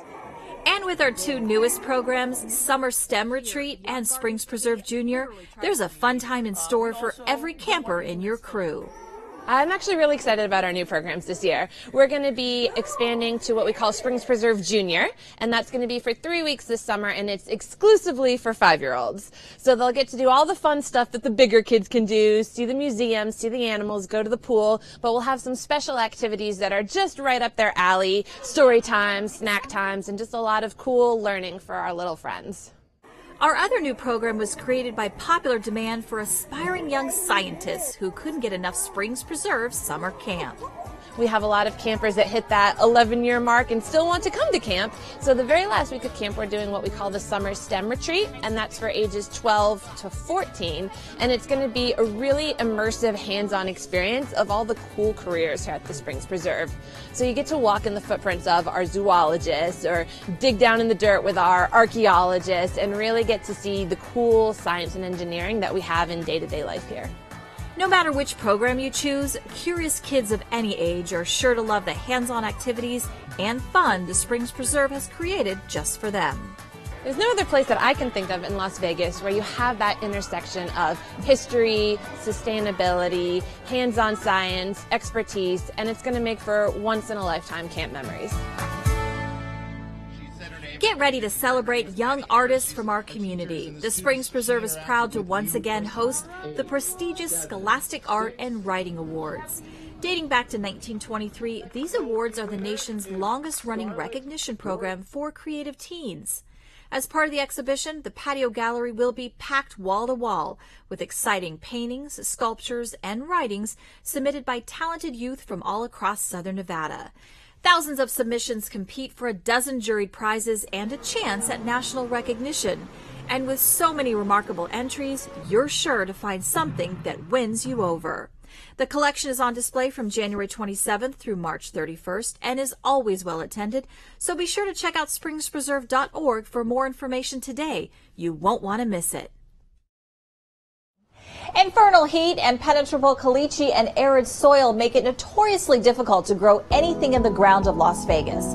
But expert and amateur gardeners alike are outsmarting the Nevada desert with container gardening. You might be surprised with how easy and satisfying it can be to start your own little patch of plants.